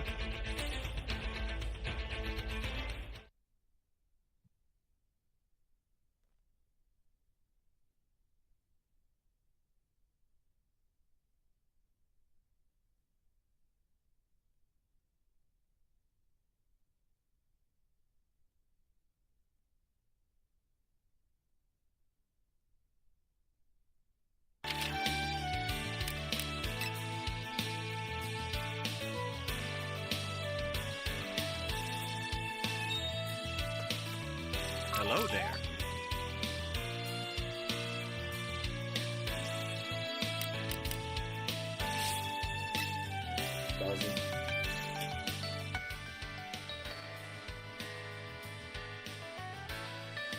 Yakon doesn't stand a chance, as his power level is only 800 Keeleys. Yakon suddenly opens his mouth and sucks out Goku's Super Saiyan energy into a ball of light and eats it. Everyone wonders what's going on, but the Supreme Kai yells that Yakon's specialty is eating light energy. Gohan warns Goku, who rather than refraining from making the same mistake twice, transforms into a Super Saiyan yet again to feed Yakon. As the monster begins to suck out his energy once more, Babidi watches from the crystal ball and yells for him to stop, as if he eats all of Goku's power, there won't be enough to revive Majin Buu. His concerns prove to be pointless though, as Goku instantly raises his power and feeds Yakon way more energy than he could take, causing him to explode. Vegeta notices Goku's ability to exceed the level of a Super Saiyan, and Babidi stands frozen in disbelief, stating that these Earthlings are way stronger than he could have predicted. Noting his master's concern, Dabura decides to step up and finish off the group himself. Babidi asks him what his plan is, but Dabura states that as the Lord of Darkness, no one can beat him with raw strength alone. Since it's Gohan's turn next, Goku wonders if he's been training, but Vegeta cuts in, saying he's gotten soft in the past 7 years. Suddenly though, Dabura appears, congratulating the group for defeating Yakon, but declaring victory over them. Vegeta is unimpressed, and Dabura tells all three of them to attack him at once. Gohan steps in though, saying that it's his turn to fight alone, angering Dabura. Back at the Tenkaichi Budokai, the announcer and staff members figure out how they'll resolve the issue of a lack of fighters, given most of them took off. Hercule assumes they left because they were scared to face him, then suddenly gets an idea. After hyping up his adoring fans, the champ suggests an all-out battle royale amongst the remaining contestants, which everyone agrees to. One of the staff members then tells Hercule how brave he is, as all the fighters will likely come after him, given he's the strongest one. The announcer updates the crowd on the new plan, and calls the remaining contestants Hercule, Mighty Mask, 18, Jewel, and Killer to the ring. Killer tells Mighty Mask they should take out Hercule together, but he declines and says 18 is the only threat. Meanwhile, Jewel tries to flirt with 18 but is rejected, much to his shock. The announcer then begins the match, and Jewel and Killer are knocked out of the ring in an instant by Mighty Mask and 18, leaving them as the last contenders with Hercule. Confident in his abilities, Hercule says he'll take them both down, but the two ignore him, while 18 thinks something is strange about the way Mighty Mask looks. Hercule thinks on how he'll take both of the fighters shoulders Level down 5 and went Majin over Buu. the crowd, raising This is just two a regular fingers Buu, in the not air Buu. and announcing his victory. Mighty Mask thinks he's an idiot and decides to keep ignoring him, setting his sights on 18. As Hercule runs in to deliver one of his signature punches, he misses and notices Mighty Mask and 18 trading blows the next moment, surprising him. The two take off into the air and Mighty Mask attempts to land a blow to 18, but is smacked to the arena floor, recovering easily while Hercule just stands in awe. Mighty Mask dodges a blast from 18 and decides he can't fight in base form, so he transforms into a Super Saiyan to raise his power level. 18 is surprised, then realizing Mighty Mask is actually Goten and Trunks in a costume. The two Super Saiyans shoot a giant ki blast, which actually scares 18, creating an enormous Excuse me.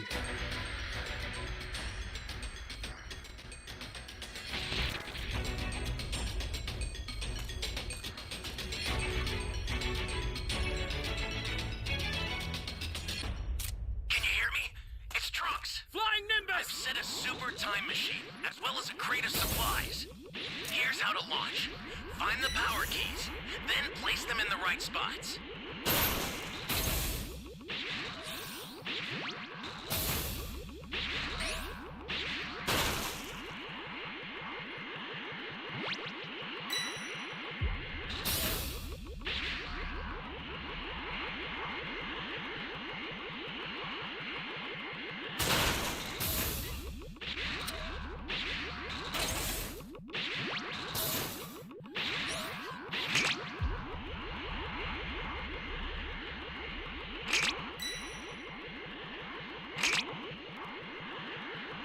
You found a power key.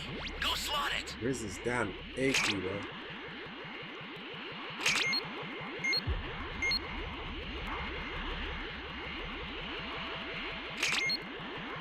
Hey, great!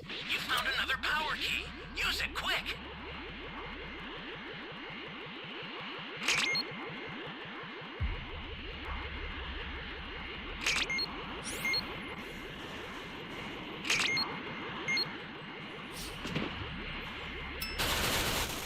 That's a new power key.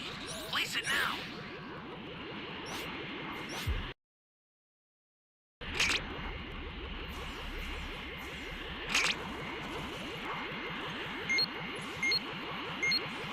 Great!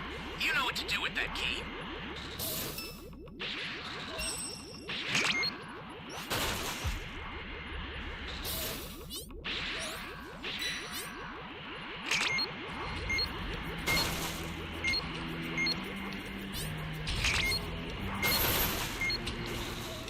That's a new power key. Place it now. What's the big idea?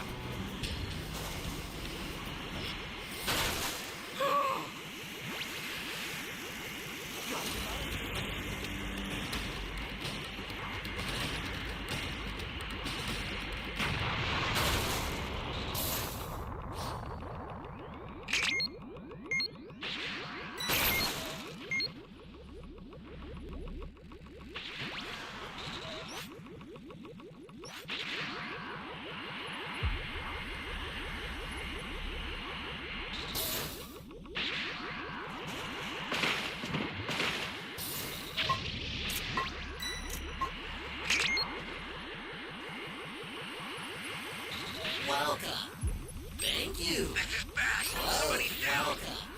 Exercise extreme caution if you're going to help them.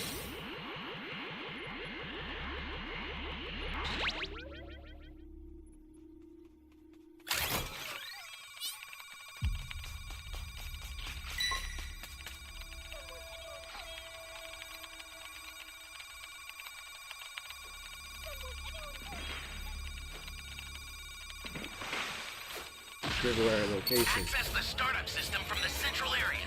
Just a little more to go, then you're done. Flying Nimbus!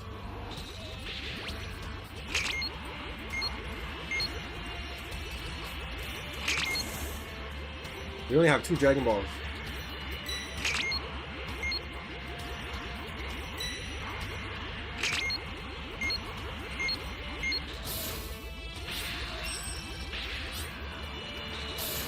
Let's get it.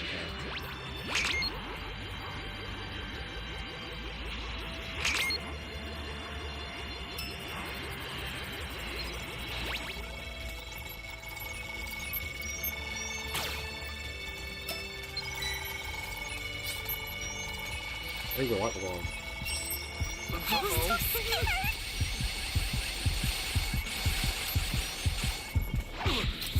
Here comes a pain! Oh, you got me. Come on! Let's go!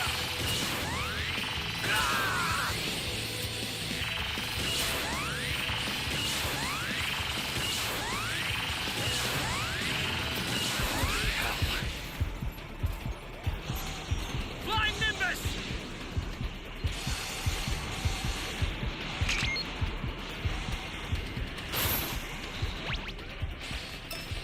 An ally needs your help. You don't know what danger awaits. Think before rushing in.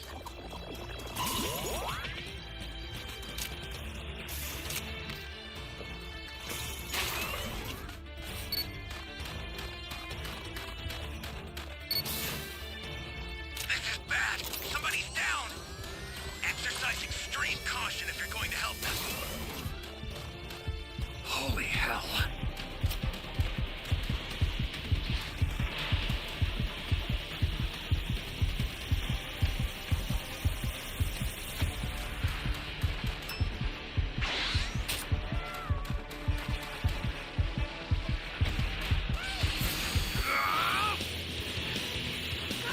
Ally down!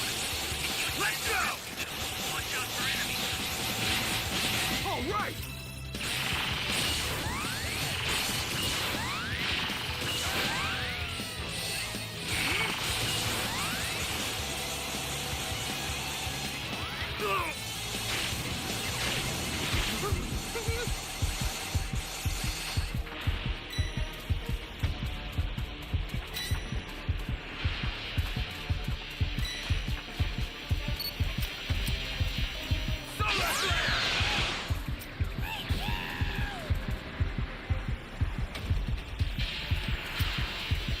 The startup system's under attack. It's dangerous, so tread carefully if you want to get closer. You bastard! At least I tried, bro. I don't know where the fuck everyone else is.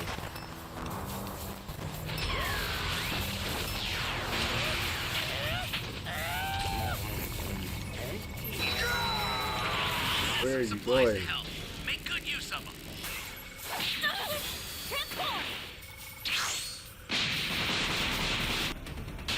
You have 36 seconds left. It's me. Where are you going, bro? I need to go to the time machine.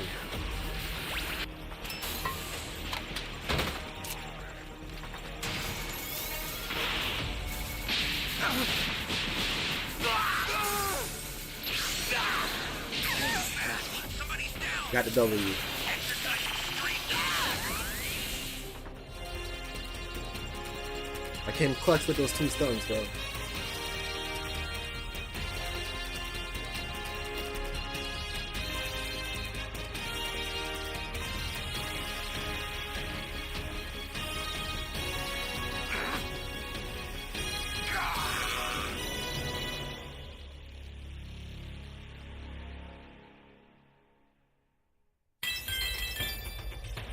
Leveled up, 205 now.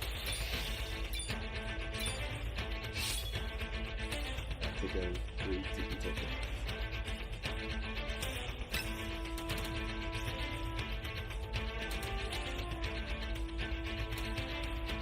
You got 4,000. $4,000. Credit, whatever. Enormous explosion that shocks the entire crowd. Realizing she needs to finish the job quickly, 18 exposes the pair for who they really are and uses a Destructo Disc to split the costume in half, defeating Mighty Mask as the two Super Saiyans fly away, disqualifying themselves from the tournament. 18 lands back into the ring and Hercule says he's gonna die. The crowd cheers on both Hercule and 18 as the announcer goes on about the two being the final contestants. Hercule is extremely worried and Bulma and the others celebrate over how 18 18 is about to win 10 million Zenny. Meanwhile, Goten and Trunks mope over their loss, but run into Videl outside the tournament grounds and flag her down. Back at the Budokai, 18 makes a move on Hercule, who screams in terror, thinking he's about to get pummeled. 18, however, tells him to shut up and whispers that if he gives her 20 million Zenny, she'll intentionally throw the match. Hercule, of course, agrees to save his reputation, and 18 pretends as though she was hurt by the champ. Hercule then puts on a show for the crowd, but 18 tells him to cut it short and get things over with. Hercule then rushes at her with his strongest attack, the Ultra Super Megaton Punch, which lands a direct hit to the face. 18 asks if this is really Hercule's strongest move and flies out of the ring intentionally, giving him the victory. As Hercule is happy about his win, 18 tells him she'll be by to pick up the money tomorrow, and if he doesn't pay up, she'll kill him. Videl fills Goten and Trunks in on the current events, and rather than looking worried, the two get excited and rush off in the direction of their dads as Super Saiyans, shocking Videl. While Hercule was busy winning the Budokai, Gohan had been facing off against Dabura. Gohan as a Super Saiyan throws a few punches at the demon and kicks him off into the distance, but Dabura catches himself and blows a stream of fire back at the half Saiyan. Gohan easily dodges it and flies back toward Dabura, but hits a few of the demon's after images. The real Dabura is a distance away and announces himself just before he shoots an electrified fireball toward Gohan. It's a direct hit and Gohan is knocked into the surrounding water, then flying back up to the surface and throws away his tattered Great Saiyaman clothes. Goku says Dabura is a lot stronger than he thought he'd be, but Vegeta says he isn't so strong that they can't beat him. He then gets annoyed as Gohan takes longer to finish the fight. Dabura spits at Gohan, but he's able to react fast enough that it only hits his glove, and he removes it before he's turned to stone. Dabura then conjures a sword and nearly hits Gohan, but the Super Saiyan grabs and breaks it before it can make contact. Meanwhile, Babidi is disappointed with Dabura's performance, while Vegeta grows more irritated that this fight is taking so long and plans to step in, yelling that he's only concerned at this point with fighting Goku, which catches Dabura's attention. Dabura then tells Babidi to bring him back to the ship, as he's made an interesting discovery. His master does so, and Dabura retreats, telling Gohan that he's found another ideal fighter for him and that he no longer needs to intervene. Dabura then chats with Babidi, telling him that one of the fighters among the three has evil in his heart that they can use to make him do their bidding. Babidi likes the idea of the three fighting amongst themselves, saying they could provide enough energy to revive Majin Buu after all. Goku and the others wonder about this fighter that's supposedly better than Dabura, and suddenly, Supreme Kai seems to realize what Dabura meant. The wizard then casts a spell, and Vegeta suddenly starts yelling, transforming into a Super Saiyan. Supreme Kai tells Vegeta that Babidi's trying to control him, but the Saiyan Prince can't seem to break free. Babidi watches from his crystal ball, stating now that he's under his control, he'll release Vegeta's hidden powers and allow him to overcome his limits. Things then settle down a bit as Vegeta looks up with an M now visible on his forehead, symbolizing the spell's success as Majin Vegeta was born. Pleased with his work, Babidi decides to transport the group back to the Tenkaichi Budokai, where Hercule and everyone else witness their arrival. Babidi encourages Vegeta to fight everyone as hard as he can and even kill some people if he wants, but Vegeta tells him to shut up, exclaiming that Kakarot is his only target. Babidi is surprised that Vegeta wasn't completely under his control, but says it doesn't matter as long as the end goal is reached. Hercule notices the group are the ones who defeated Cell and gets nervous, but before he could process another thought, Vegeta fires an energy blast at Goku, which skids past him and completely massacres hundreds of innocent lives in the tournament seating area and beyond. As the remaining crowd rushes to exit the stadium, Goku looks toward Vegeta in anger. Bulma wonders what's gotten into her husband, and meanwhile, Babidi is elated, stating that Vegeta just killed 200 people. Gohan yells at Vegeta and asks what he's doing, but Vegeta ignores him and challenges Goku to a fight. Goku ignores the request and asks Vegeta if he let himself get possessed on purpose, but rather than answering, the Saiyan Prince throws another ki blast at the audience and kills hundreds more. Angered, Goku transforms into a Super Saiyan and prepares to fight, but the Supreme Kai tells him to stop, as they'd only be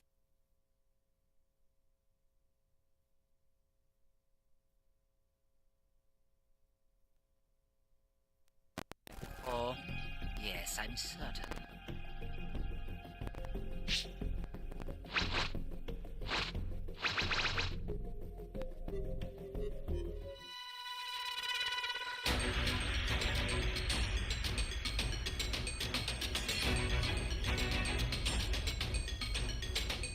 Let the Carnival of Terror begin.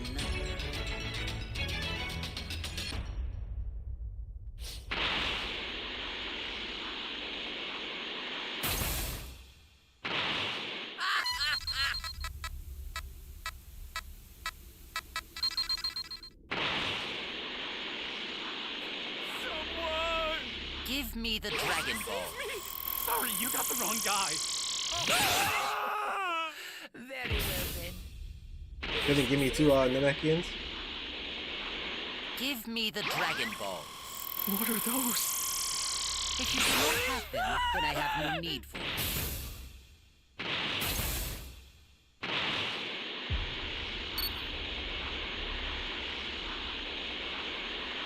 There you go. Give me the Dragon Balls. You have my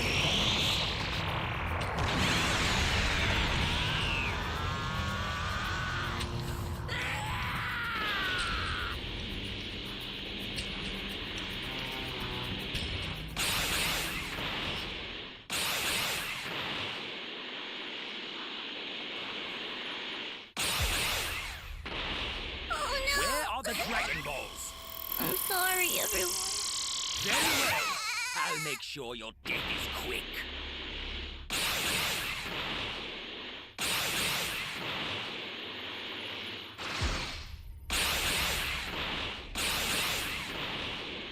Where are the Dragon Balls? I don't have any. Please don't kill me.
Yo, what's up, homie?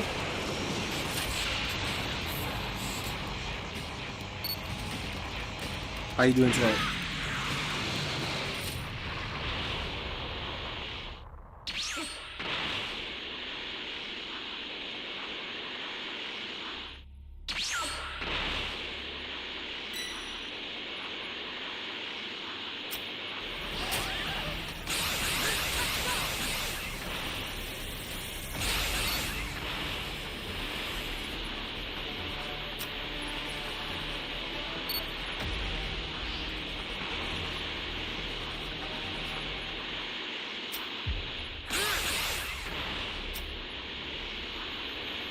That can change eventually.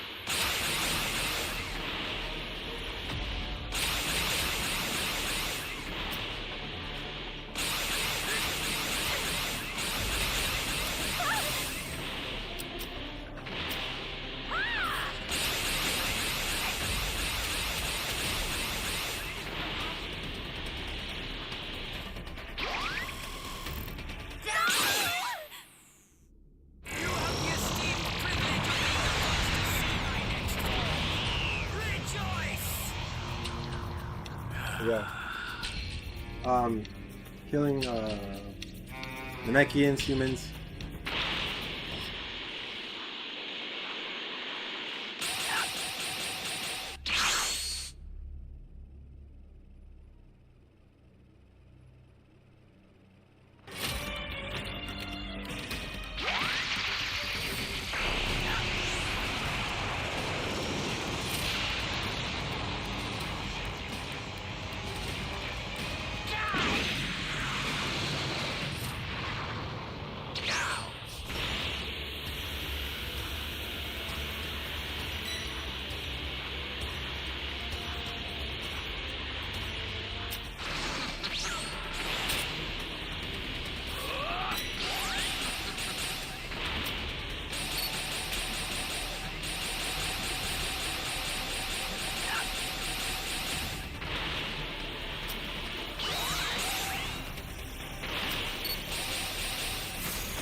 Need these guys to waste their Dragon Chain. Come on!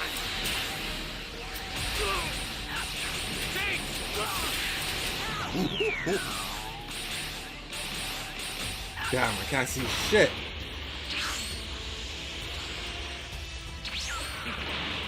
They got me.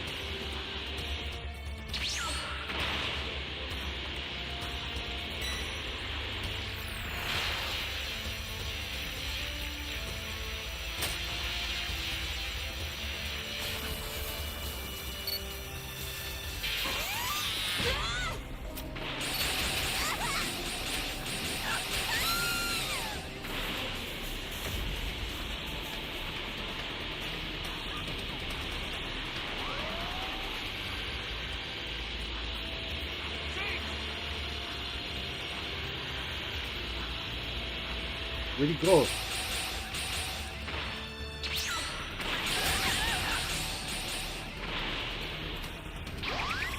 to get the Dragon Ball.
That's why I needed to get this damn Dragon Balls, bro.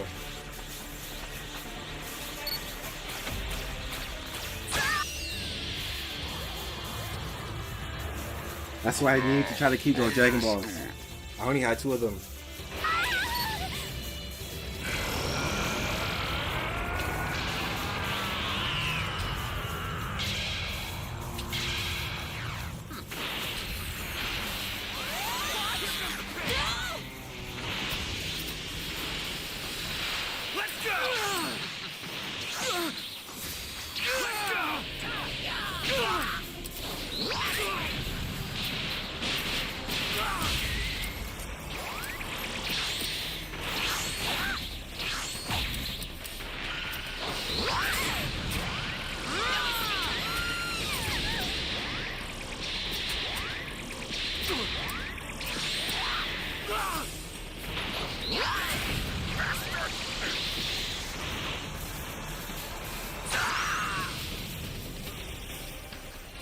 We took too long.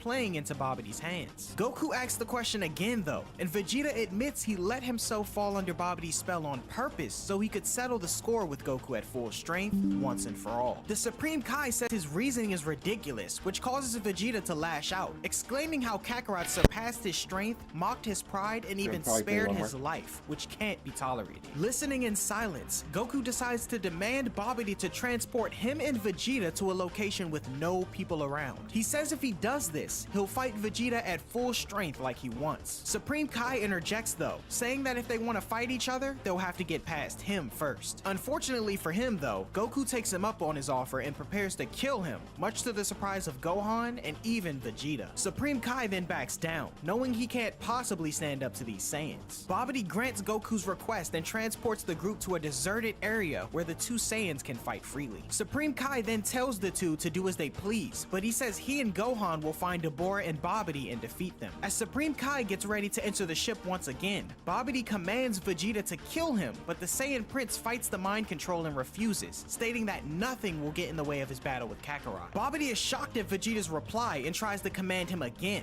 but the Saiyan refuses to be his slave, as he may have taken over his mind and his body, but there's one thing a Saiyan always keeps, and that's his pride. Both Babidi and the Supreme Kai are shocked to see Vegeta refuse his wishes, and Dabura thinks they should let Gohan and the Supreme Kai through so they won't destroy the ship. The entrance then opens and the two head down, but not before Gohan takes a sensu bean and bids his father a farewell for now. Gohan and Supreme Kai land in front of Dabura and Babidi, who greet them, as the Kai prepares to handle Babidi and Gohan gears up to battle Dabura once more. Meanwhile, Goku and Vegeta stare each other down. Goku says he'll end the fight as soon as possible so his energy doesn't get taken, and transforms into a Super Saiyan 2, stronger than Gohan was at his maximum when he fought Cell 7 years ago. Vegeta then powers up, surprising Goku, who says this will take longer than he thought, and the battle begins. Vegeta throws a hard kick at Goku, but he manages to block it. The two throw out punches that the other catches, and they attempt to knee each other until Vegeta headbutts Goku, but Goku kicks the Saiyan Prince away. Vegeta bounces back from the impact though, and the two smirk at each other, ready to continue. Meanwhile, Babidi suggests they all return to the surface, as Majin Buu will soon be at full power and might destroy the ship when he emerges from his ball. Supreme Kai actually agrees, although he has no intention of letting Buu get revived. Babidi changes locations and asks Dabura if he can defeat Gohan, to which he replies that he's trash and he'll get rid of him soon enough. Gohan then remembers what his father said about him using his anger to his advantage and transforms into a Super Saiyan as they all prepare to fight one another. Suddenly though, the meter on Majin Buu's ball begins to beep, alerting Babidi that Majin Buu is at full power as he shouts with joy, much to the terror of both Supreme Kai and Gohan. Supreme Kai wonders how this could be, but Gohan explains that the power emitting from the battle between his father and Vegeta must be so great that it fueled Buu's revival expeditiously. Meanwhile, Goku and Vegeta continue to trade blows in their epic battle, appearing to be on par with each other. Goten and Trunks, far off in the distance, wonder where that incredible energy is coming from and decide to keep going to figure out what's going on. The two Saiyans pause to catch their breath, and Goku tells Vegeta that although he trained constantly in the afterlife, it appeared as though the two were about the same level of strength. Vegeta says that he himself may have trained harder, but the gap between them in power has always been there, which is why he allowed himself to be controlled by Babidi so he could close it and reign supreme. Goku questions Vegeta's true motive though, causing him to exclaim how he wanted to return to the way he was before, the perfect warrior, cold and ruthless, the kind that lived by his strength alone and uninhibited by foolish emotion. He says how Goku's influence softened his heart over the years, and how he even settled down, started a family, and even started living the life of a normal Earthling. Vegeta states that he needed to find his past self, even if it required the help of someone like Babidi, and now he feels much better. As Goku wonders if he really believes what he's saying, smoke starts to shoot out from Majin Buu's ball, symbolizing his inevitable arrival. The Supreme Kai tells Gohan they should run away, but Gohan says he can't leave things like this. The Kai insist though that not even Gohan could win against Majin Buu, and if they stay, they'll be killed for sure. Rather than running away though, Gohan powers up and fires a Kamehameha at the ball, which Dabura and Babidi barely manage to avoid. The impact is so great that the ball is ejected from its base and crashes to the ground, opening and revealing nothing inside. Babidi can't believe the ball is empty, and the Supreme Kai lectures him about how he's lost, saying that he and Gohan have won the day. Gohan, however, sits in fear as he feels a tremendous power emerging out of thin air. Everyone looks up and notices a pink smoke cloud that came out of the sphere, which collects itself and takes shape. Majin Buu reappears once again, much to the shock of Gohan and Supreme Kai. Buu stands smiling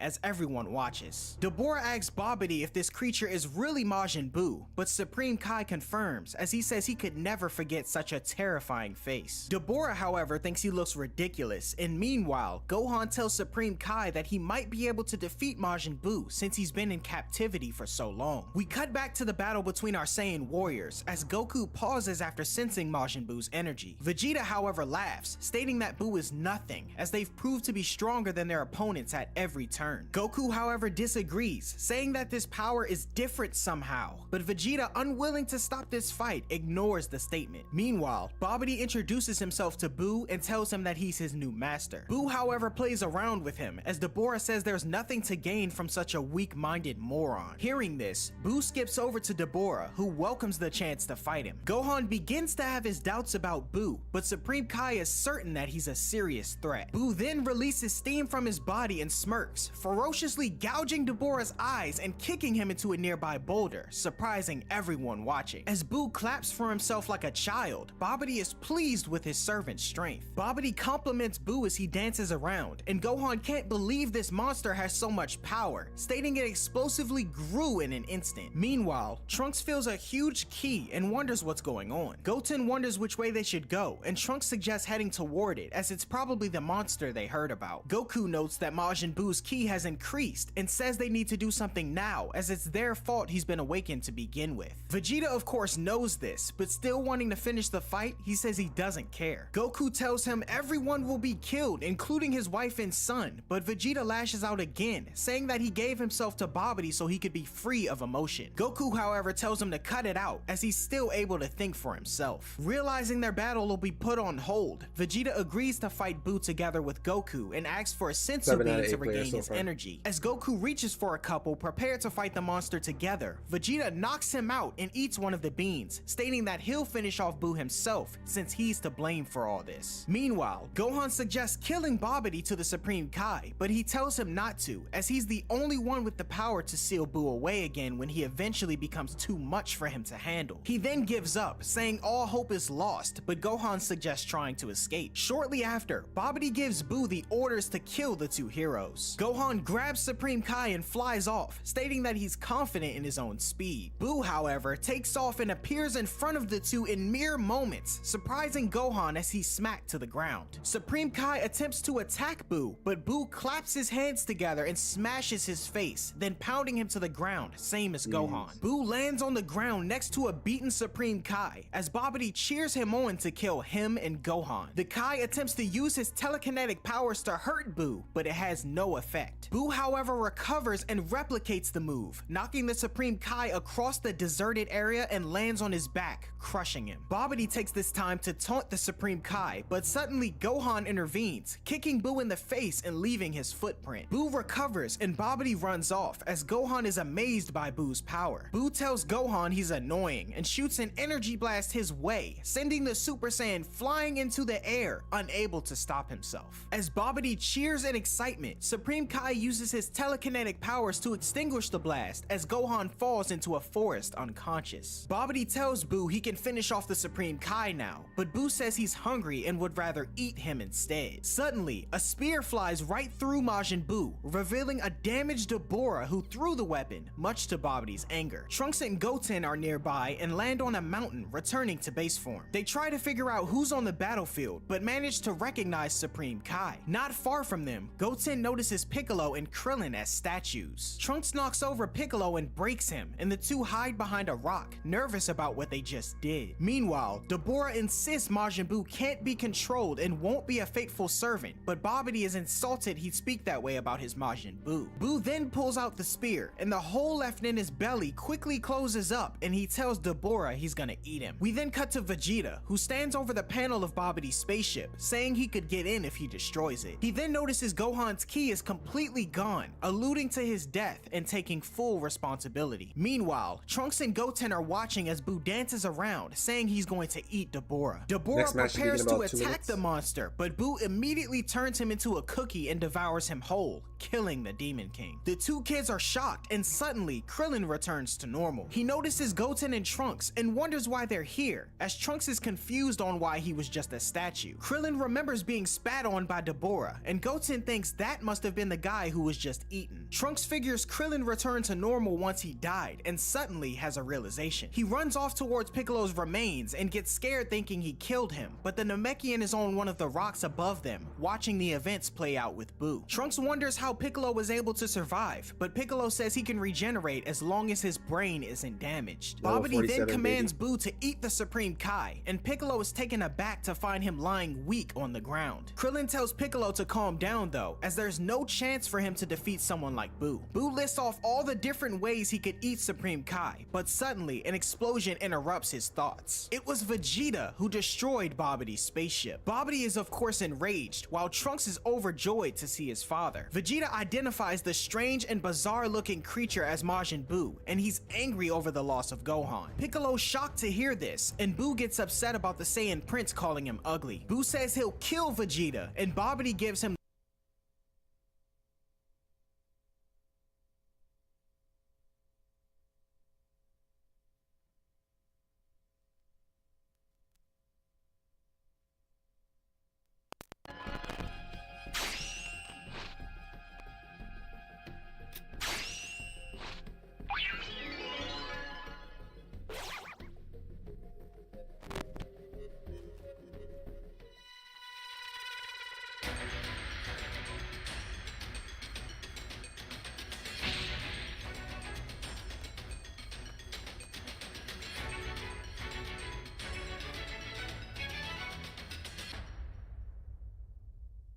Can you hear me? Flying it's Trunks.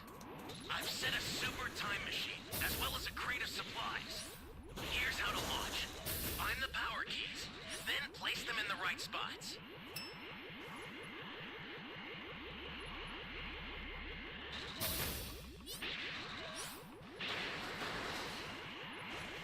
You found a power key.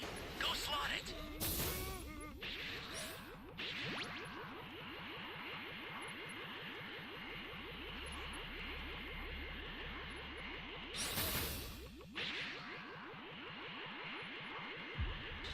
That's a new power key. Place it now. It looks like they're completely unaware.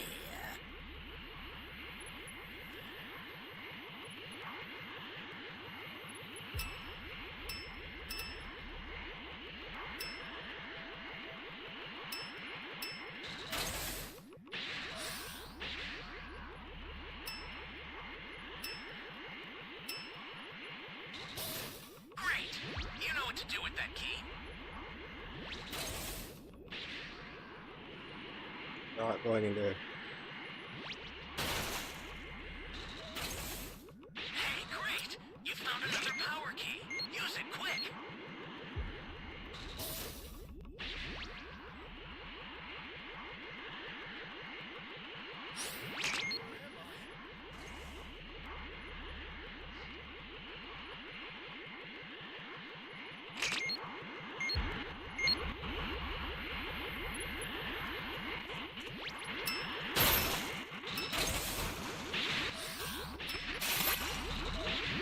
That's a new power key. Place it now.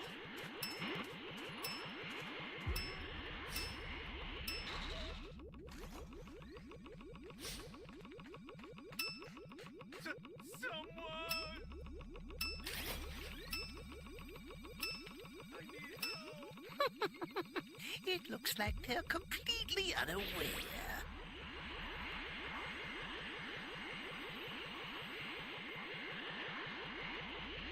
Yo, we key rush this guy quick.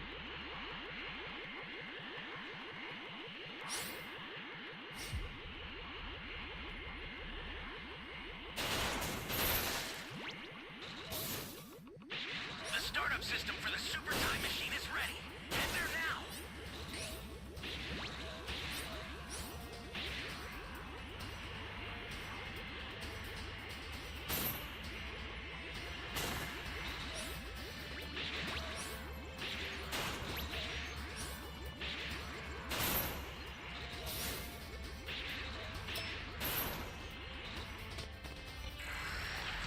I need you out of your misery right now.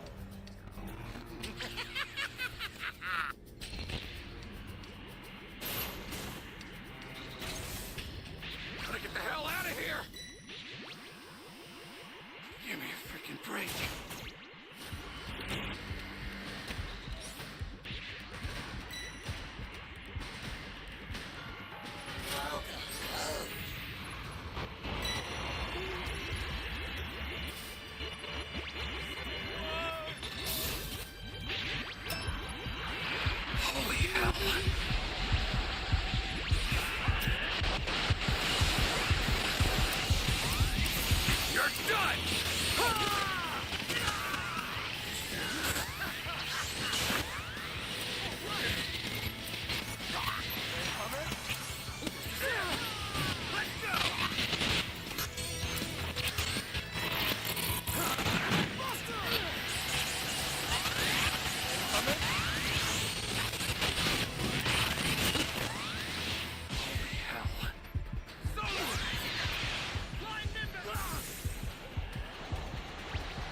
got me.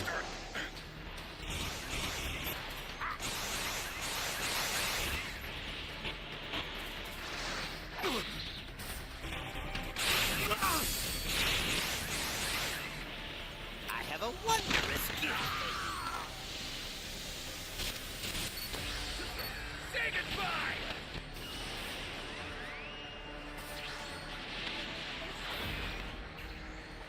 An ally needs your help. You don't know what danger awaits. Think before rushing in.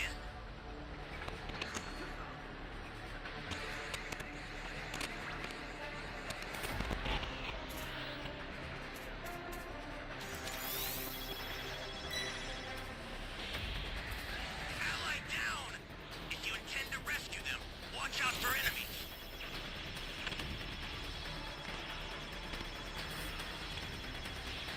You getting supplies? I owe you one.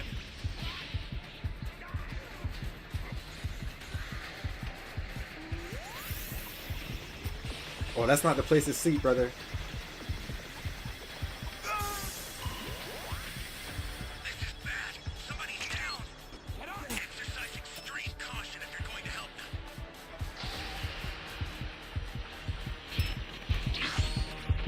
Too slow. I have 2 stuns.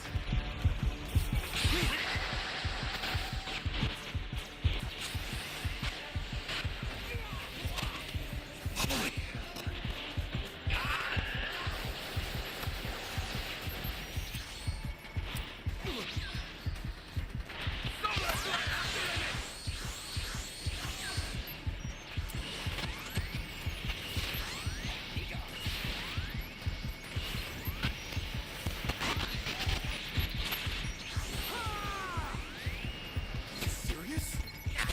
To carry out my mission to That double E. the attack.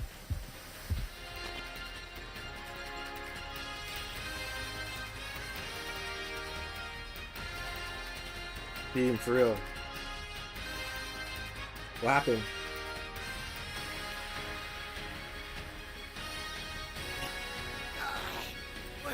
What's happening to me?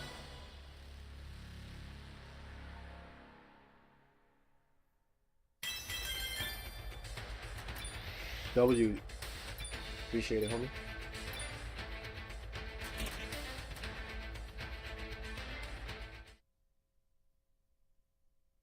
The green light. Krillin notices Boo's ki has gotten higher, and Vegeta says he intends to take him and Babidi to hell with him. Supreme Kai realizes that Vegeta intends to die as he powers up and rushes in, hitting Boo with a heavy kick and following it up with a punch to the face, sending him flying. Vegeta launches an intense physical attack on Boo, leaving Babidi confused, Krillin impressed, and Trunks happy. Piccolo observes that Vegeta's power passed that of a Super Saiyan and even Gohan's when he fought Cell. However, he recalls Gohan still being defeated by Majin Buu, then wondering how he was able to achieve this power. Vegeta delivers a massive punch that sends Buu flying, but he easily recovers from the damage and heals himself. Vegeta then fires a powerful ki blast that goes straight through Buu's stomach, causing him to fall to the ground and appear dead. Babidi is frightened, but Goten and Trunks are ecstatic until Buu gets back up. Buu heals himself and expresses his anger toward Vegeta, telling him that attack almost hurt him. Babidi dances in delight as Buu creates a huge energy ball and screams that Vegeta will regret that. In an instant, Buu unleashes all his stored energy, creating a massive explosion that destroys the entire area, with only a huge crater remaining. Piccolo, Krillin, Trunks, and Goten manage to escape, but Vegeta and Supreme Kai are caught in the blast. Buu and Babidi float over the crater, while Piccolo worries about Supreme Kai's condition and Trunks notices his father's severe injuries. Vegeta is frustrated with his situation, and his left arm is no longer functioning. Babidi notices that Vegeta is still alive and thinks he could have been a great servant if he'd been obedient. Piccolo believes Vegeta to be no match for Buu, and that Gohan and even Supreme Kai are gone now. Trunks is in disbelief that his father could lose, but Piccolo refuses to offer reassurance. Buu then tears out a piece of his own stomach and stretches it out before shooting an explosive blast from his mouth,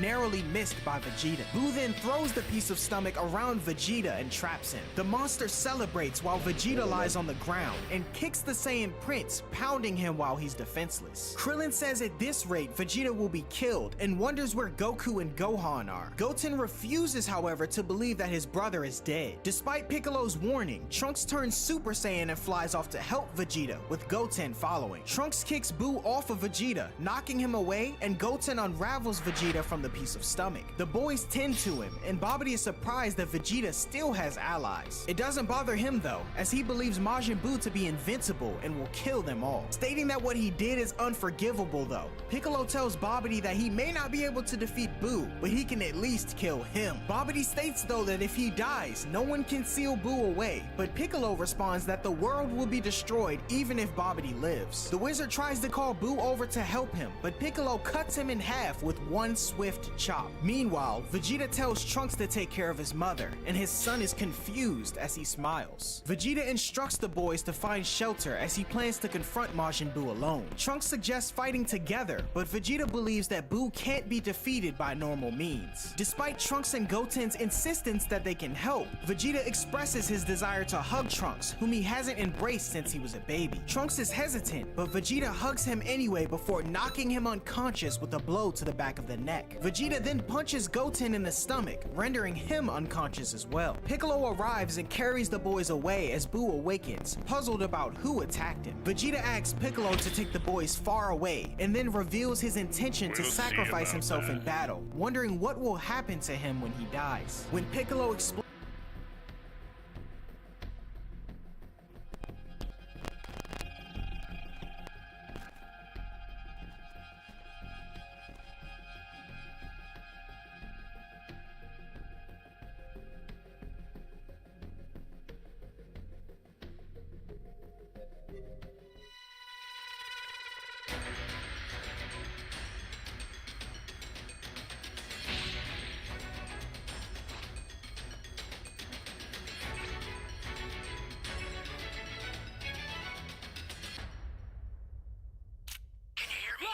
This Trunks. I've set a super time machine, as well as a crate of supplies. Here's how to launch. Find the power keys, then place them in the right spots.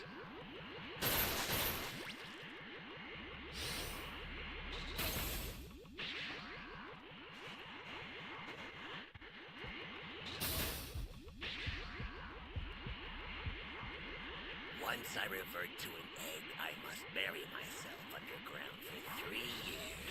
There my form matures.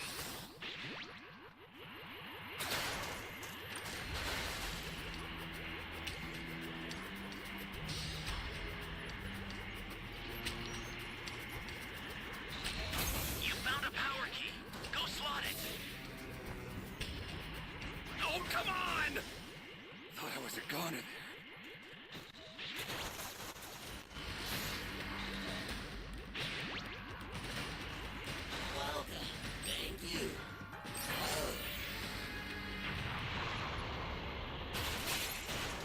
That's a new power key. Place it now. Where am I?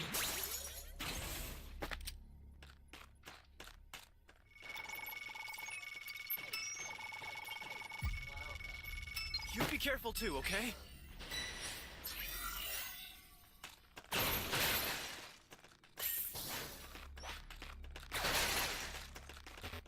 Flying Nimbus!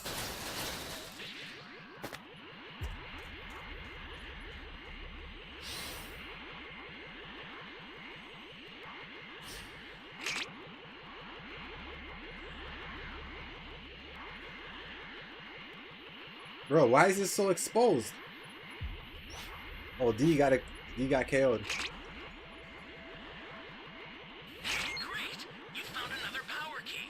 Use it quick.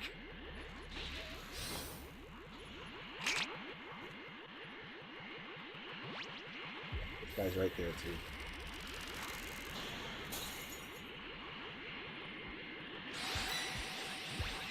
Holy hell.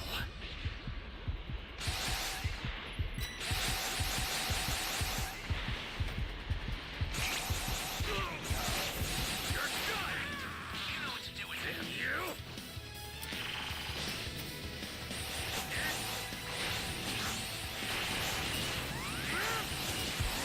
Did no damage, bro.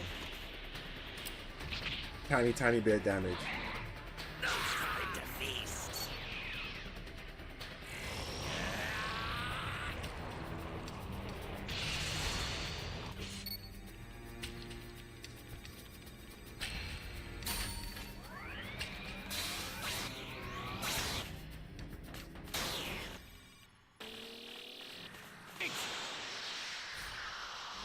Give me a freaking break. I owe you one. The startup system for the super time machine is ready.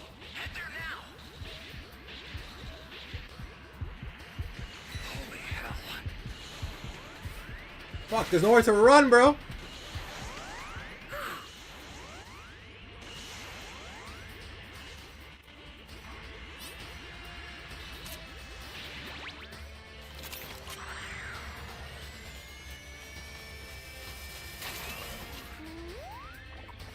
An ally needs your help.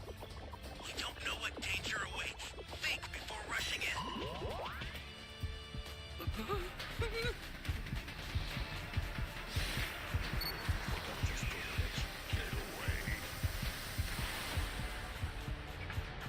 Oh man.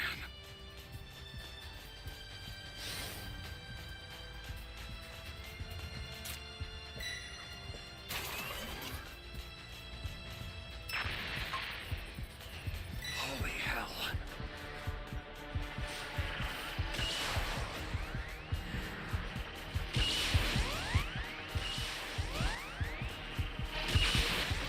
Who is this guy firing at, bro?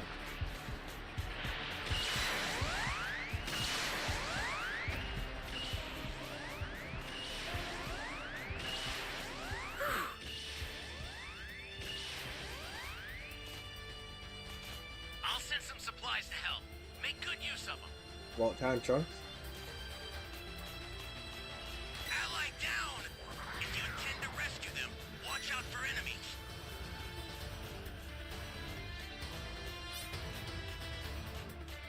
Let's didn't get that.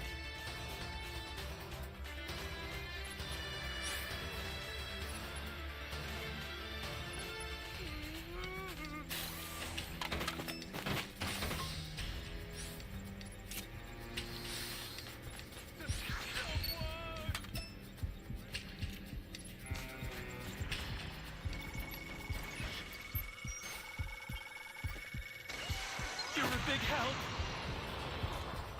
Flying Nimbus!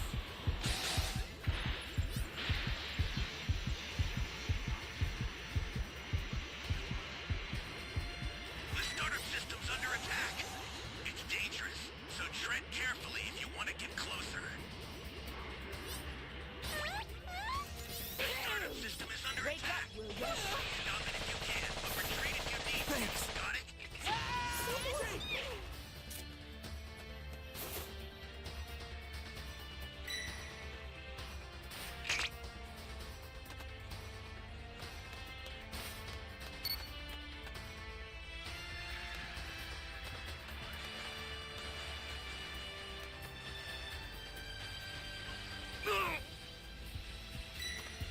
An ally needs your help.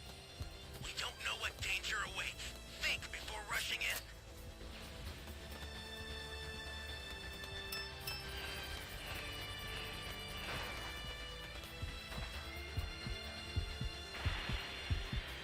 We'll see about that. Holy hell.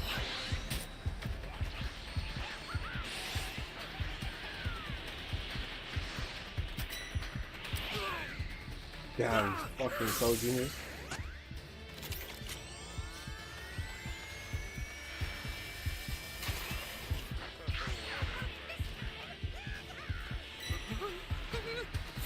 Here comes a pain.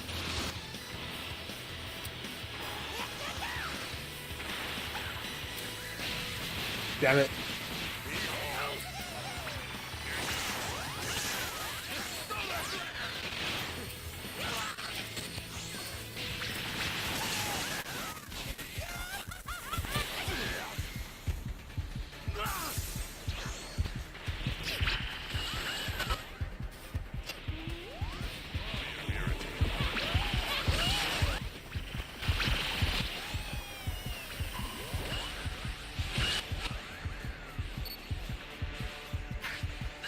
Fuck, bro. Why didn't these guys melee? Time machine's almost prepped. You need to head for the beacon that's indicated by a blue light. I've sent the escape time machine. Flying Nimbus! Get out of there. Ally down.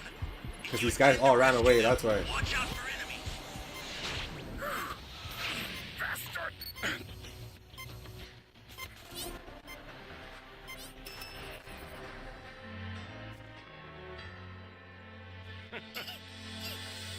We almost had a chance to win.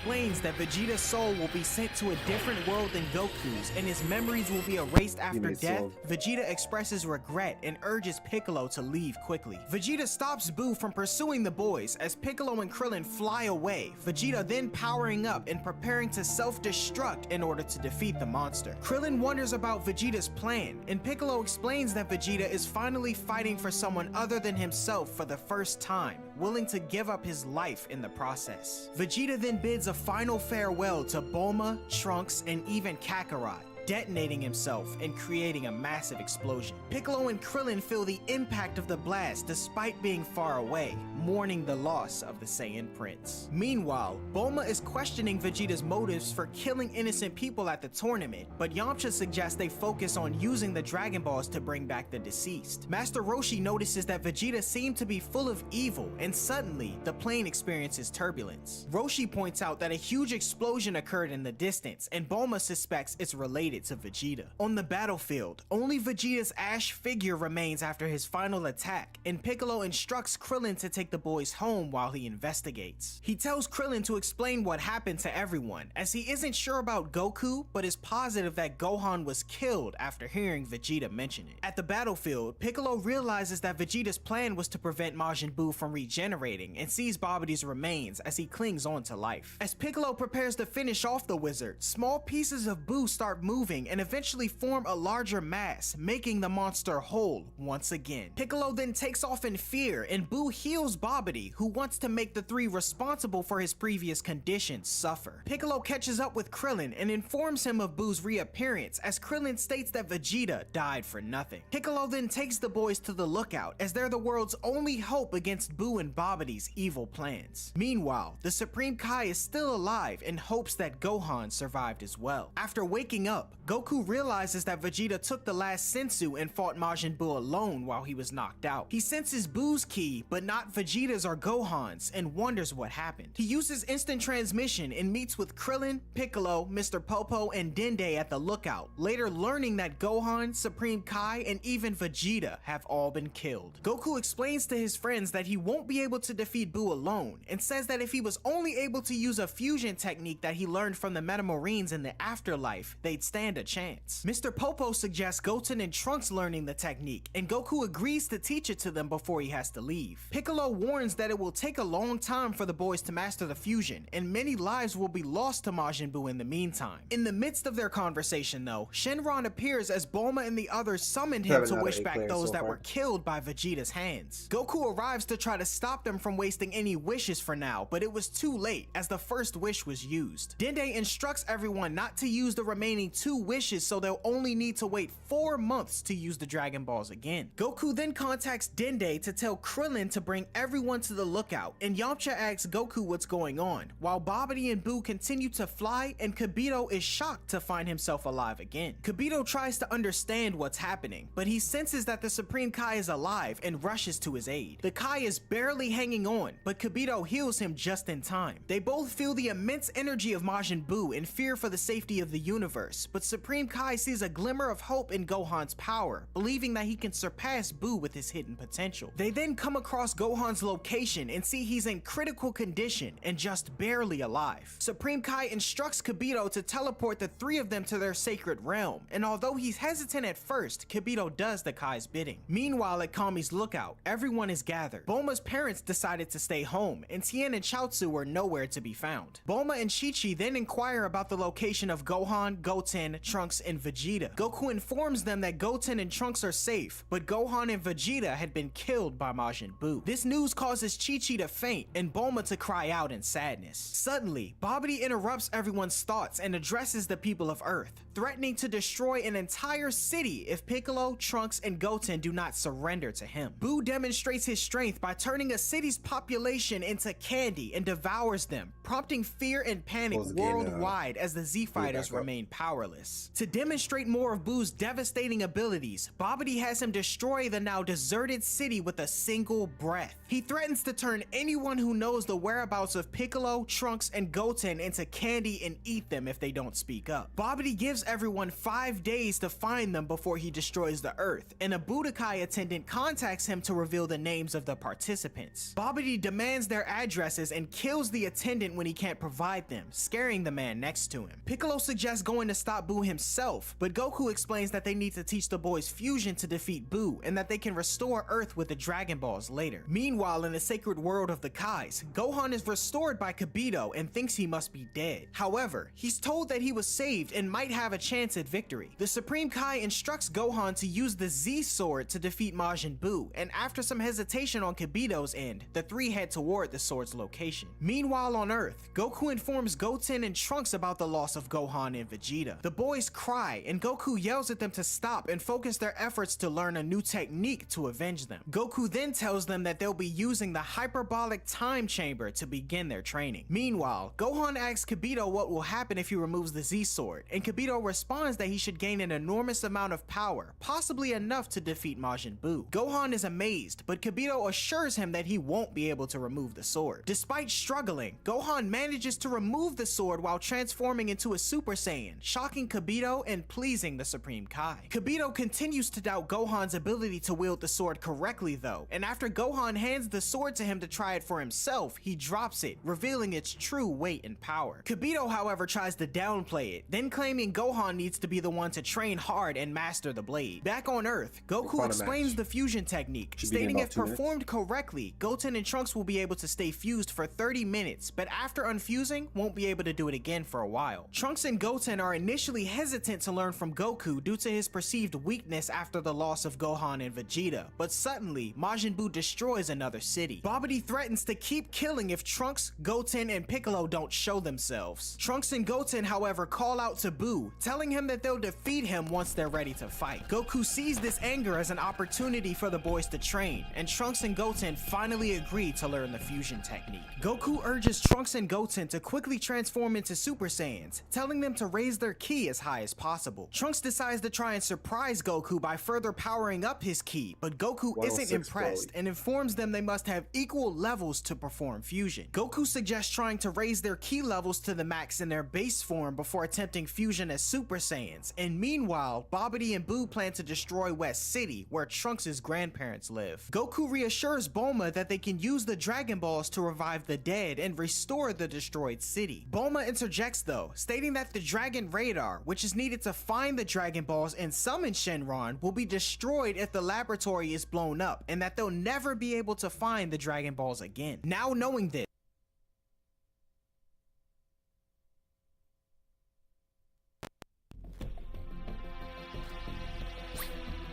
Connection to the host has been lost. Trash.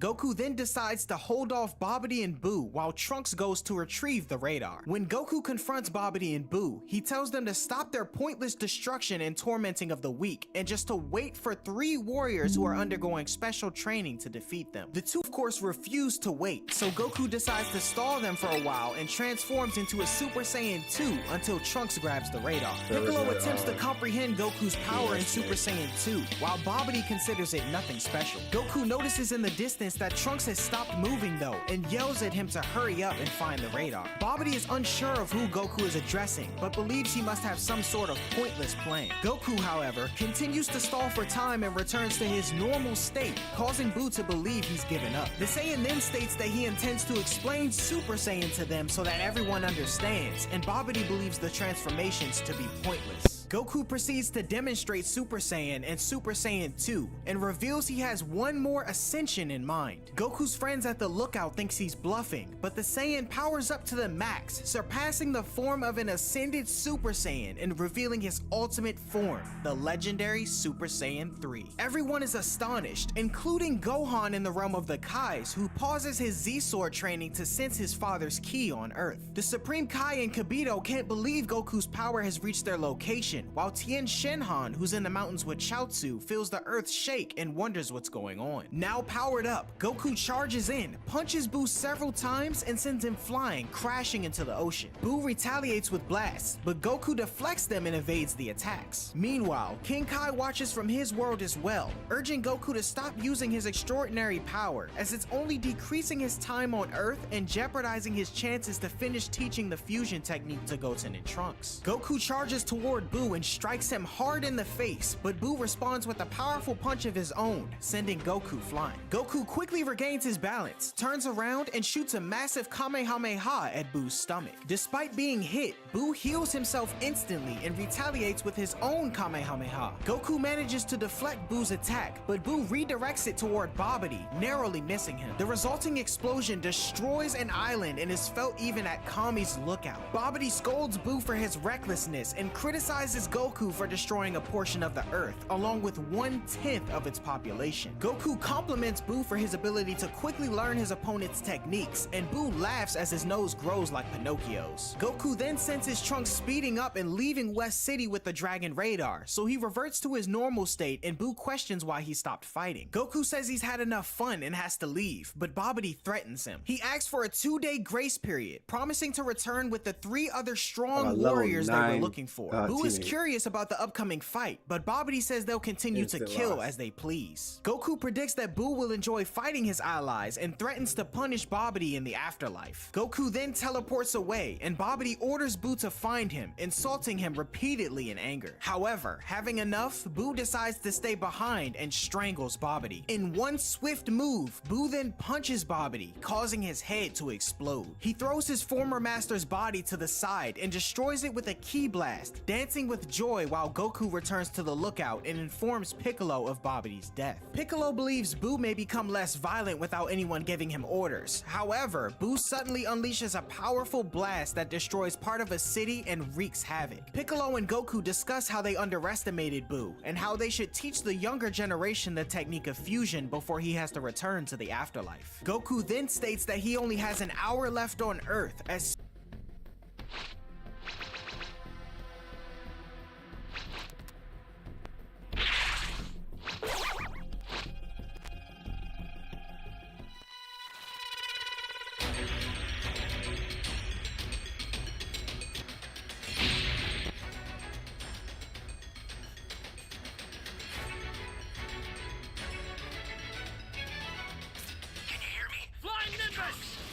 I've set a super time machine, as well as a crate of supplies. Here's how to launch. Find the power keys, then place them in the right spots. Where am I? Thanks. Where am I?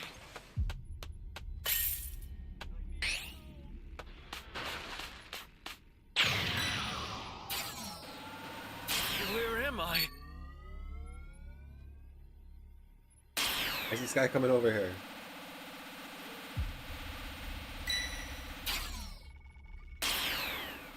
Someone save me!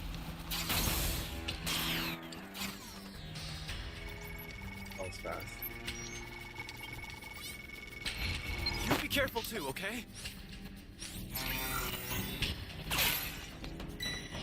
Ally down! If you intend to rescue them, watch out for enemies. You found a power key. Go slot it.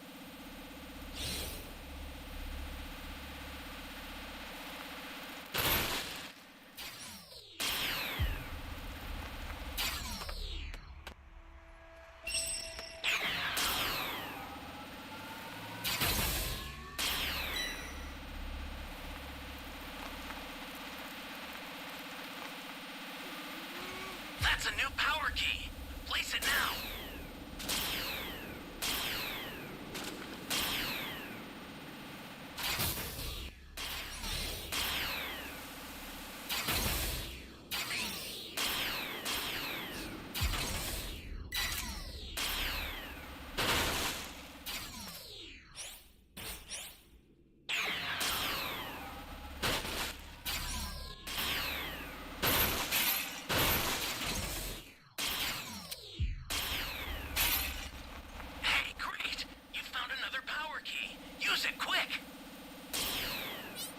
still ain't find this damn EQ. No one saved money sign?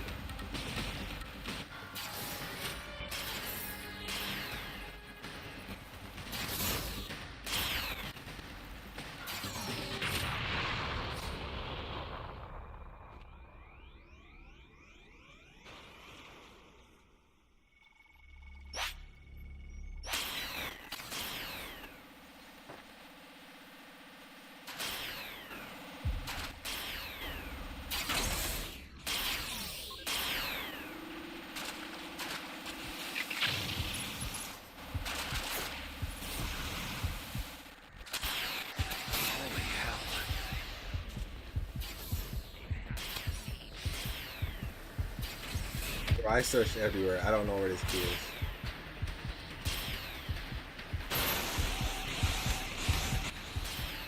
That's a new power key. Place it now. Box right there.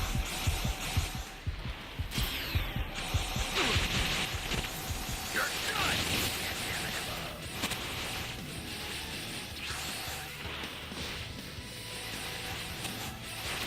Yo, Vegeta doesn't have no key beams.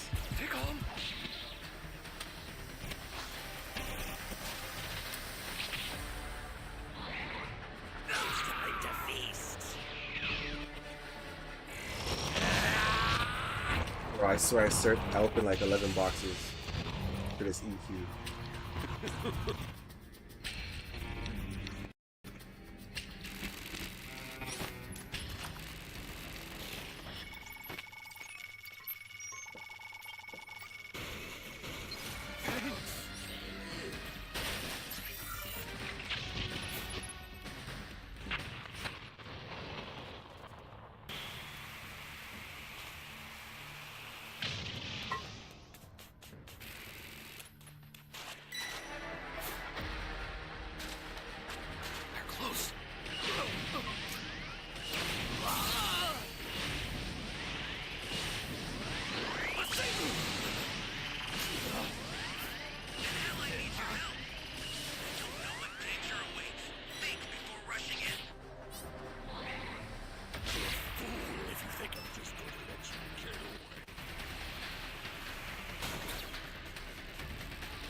None of these guys.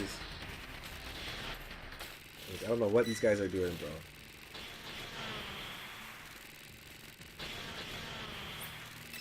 Probably just play one more match after this.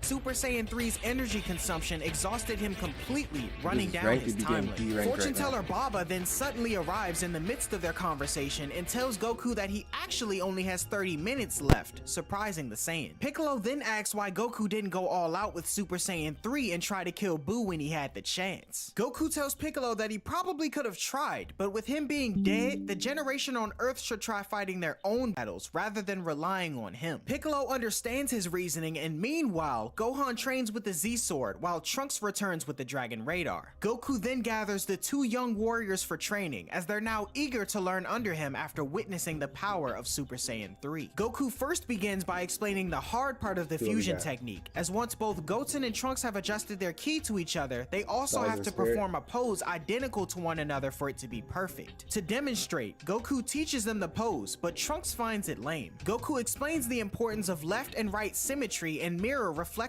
movement, but the two half Saiyans get confused. To further clarify how the technique is supposed to look, Goku tells Piccolo to do it with him, and they demonstrate once again. Meanwhile, Buu lands in a village after getting sleepy and turns all of its residents into clay to build a house for himself. He rests for about 5 seconds and then wakes up to resume his killing spree. Back at the lookout, Goku's time is up on Earth. He tells Piccolo to take over and ensure the boys have mastered fusion by the next day, to which the Namekian agrees. Everyone says their Wish they goodbyes, brought and back, Goku promises to give his regards to Android Gohan in the 17 afterlife, although Videl special? states that she doesn't think he's dead. Goku then notices that his Yeah, son Electric, whatever it was Goten wants a called. hug from his That was a dad good before one he back in the days. departs, and Goku gives him one before he heads off with Baba, bidding his friends and family a farewell for good. Baba takes Goku to the afterlife, where he immediately seeks out King Yama to inquire about his son Gohan. Goku informs Yama that everyone on Earth will soon be arriving at the check-in station due to Buu's Goku's rampage and wants to know if Gohan had come before them. Yema confirms that he hadn't seen Gohan, but he does mention that he's seen Dabura, the king of the demon realm. Yema says that he probably would have liked to go to hell, so he sent him to heaven instead. Goku is relieved that his son isn't dead, but becomes curious about his whereabouts. Suddenly, he feels Gohan's energy far away and uses instant transmission to get to the sacred world of the Kais, where he finds Gohan training with the Z-Sword. After explaining the situation on Earth to Gohan and the Supreme Kai, Goku requests to stay and asks for some food. Meanwhile on Earth, Piccolo wakes up the boys and tells them they need to master fusion within a day. Buu continues to destroy cities, but in his travels, he meets a blind boy and restores his sight so he can get scared and run away like all his other victims. The boy, however, is elated and thanks Buu, then sharing a heartwarming moment with him before he leaves to kill more people. Meanwhile, Gohan is easily handling the Z-Sword, and Goku compliments how well he's able to wield it after only one day. Goku bets the sword can cut really well too and wants to test it, then picking up a big boulder and prepares to throw it at Gohan. Supreme Kai cuts in though, stating he wants to test the Z-Sword's true strength with something harder. He creates a cube of Kachin steel, the hardest metal in the universe, and gives it to Goku. Goku throws the block at Gohan, who swings the Z-Sword at it, but the sword shatters upon contact. Supreme Kai and Kibito are shocked to see that the legendary blade has been broken, but Gohan assumes he's already gotten a lot stronger, given he'd been training with such a heavy weapon. Suddenly, an old man reveals himself behind Supreme Kai and Kibito, stating that he's a Supreme Kai from 15 generations ago. The old Kai explains that he was sealed away in the sword long ago by a strong and evil person because of his power. Intrigued at how strong he truly is, Goku tests the old Kai by shooting a blast at him, which hits him in the face, much to his displeasure. After having been convinced by Goku to reveal his special power with the promise of feeling up an attractive woman, the old Kai reveals his super ability to bring out a person's hidden power beyond their limits, which he believes he can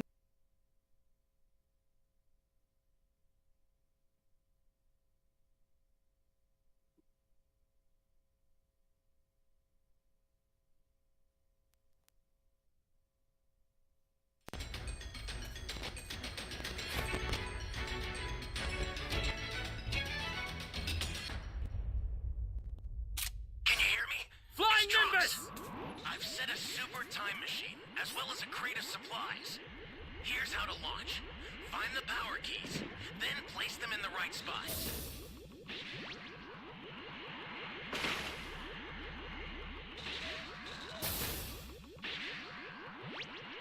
You found a power key. Go slide.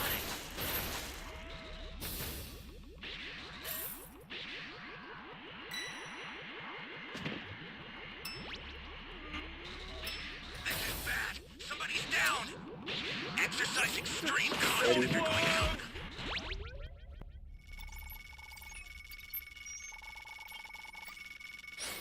You're a big Super help. transfer is headed your way.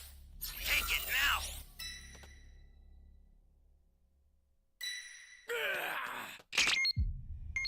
What time?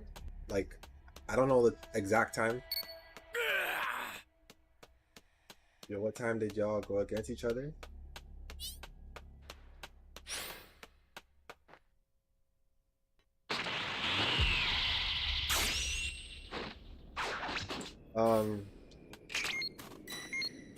I don't know.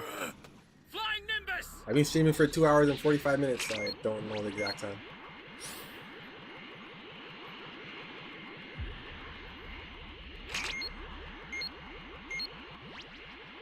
Where the fuck is this key?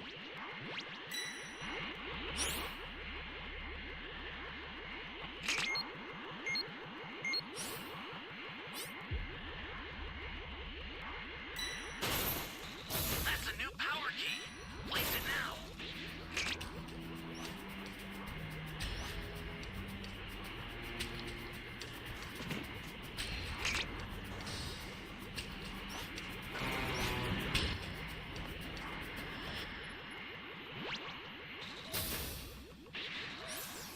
Okay, we got to level 3 quick.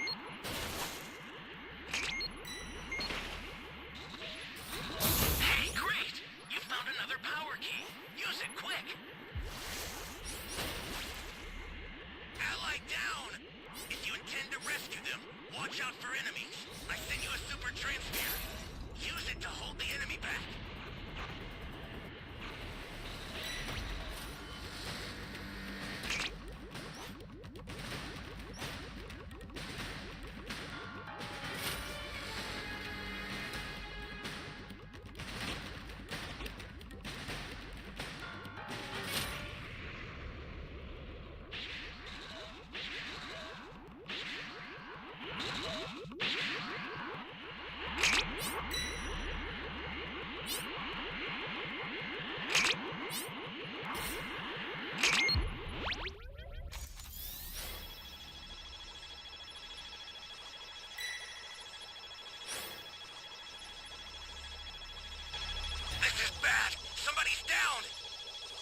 Exercise extreme caution if you're going to help them.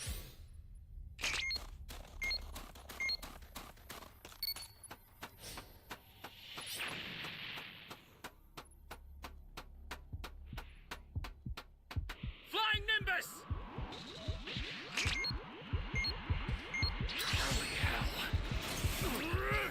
Bro, how the fuck did this guy get in here?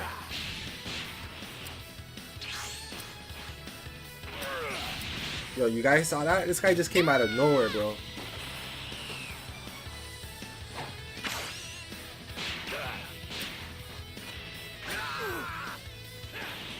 Someone save me! I didn't even get the fucking key.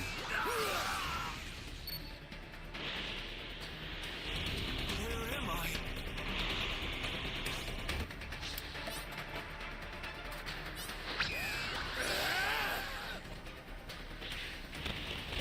I'm done with this game, bro.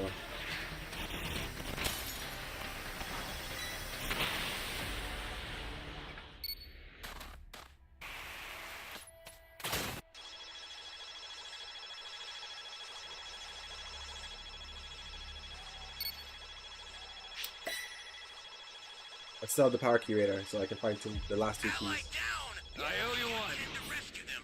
Watch out for enemies.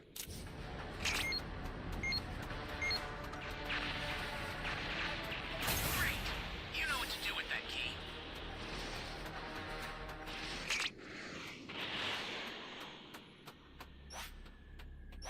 Flying Nimbus!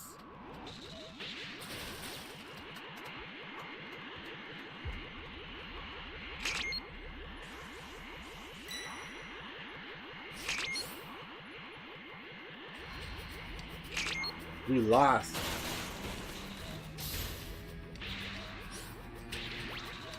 Hey, great! You found another power key. Use it quick.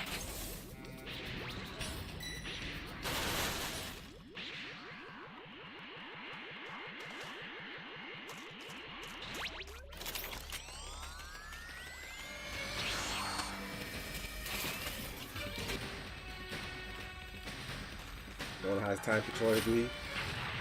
Thank you. Access the startup system from the central area. Just a little more to go, then you're done.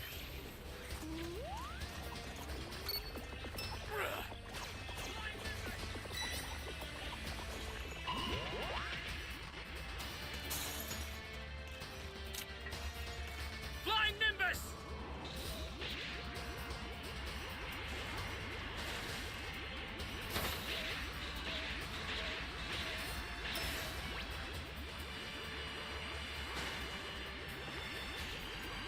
This is bad. Somebody's down. Exercise Nowhere to extreme run. caution if you're going to help them. Kind of just stuck here right now.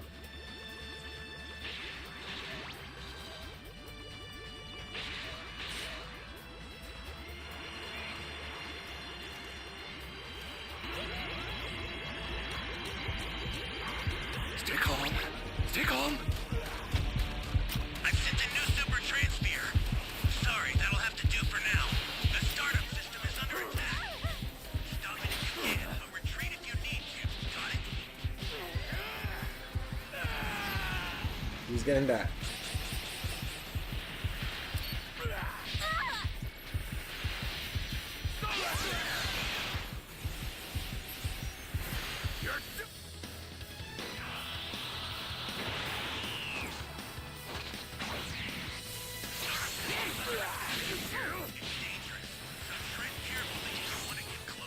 I'll send some supplies to help.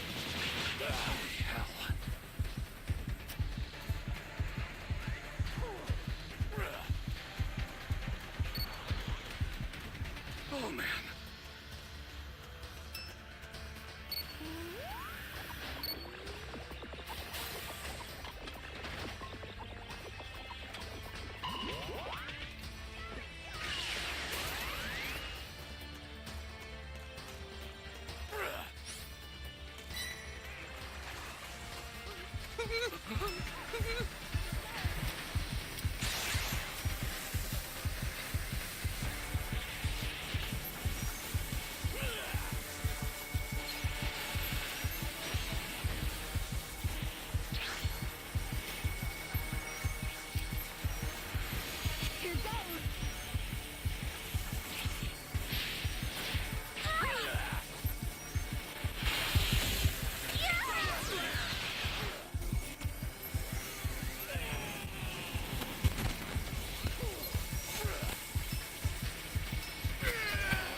Stay calm.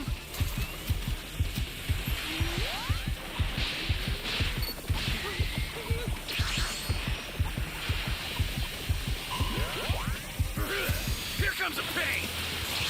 Hey! Hell, I need your help. Before rushing in.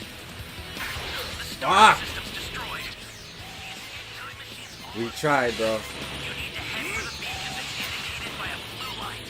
Stay calm. Stay calm. Oh, man.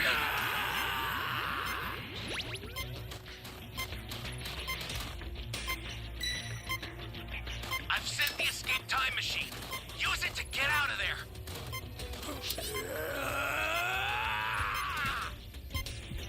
Just leave. Stay calm. Stay calm. Flying Nimbus!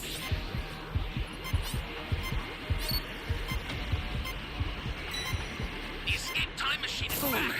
Whenever you have a beacon, you can call it again. I've sent the escape time Bro! These guys are fucking with me right now. The escape time machine is back. Whenever you have a beacon, you can call it again.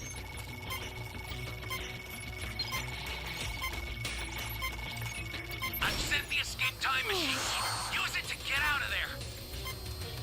Hurry up.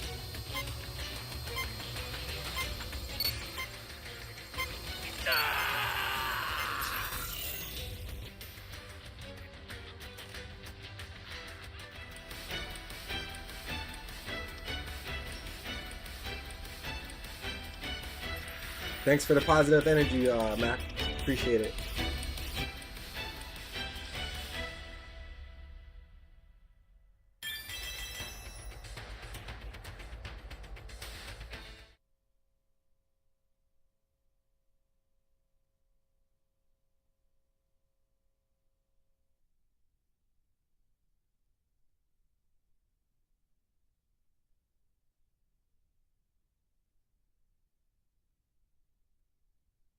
Appreciate the positive vibes, homie.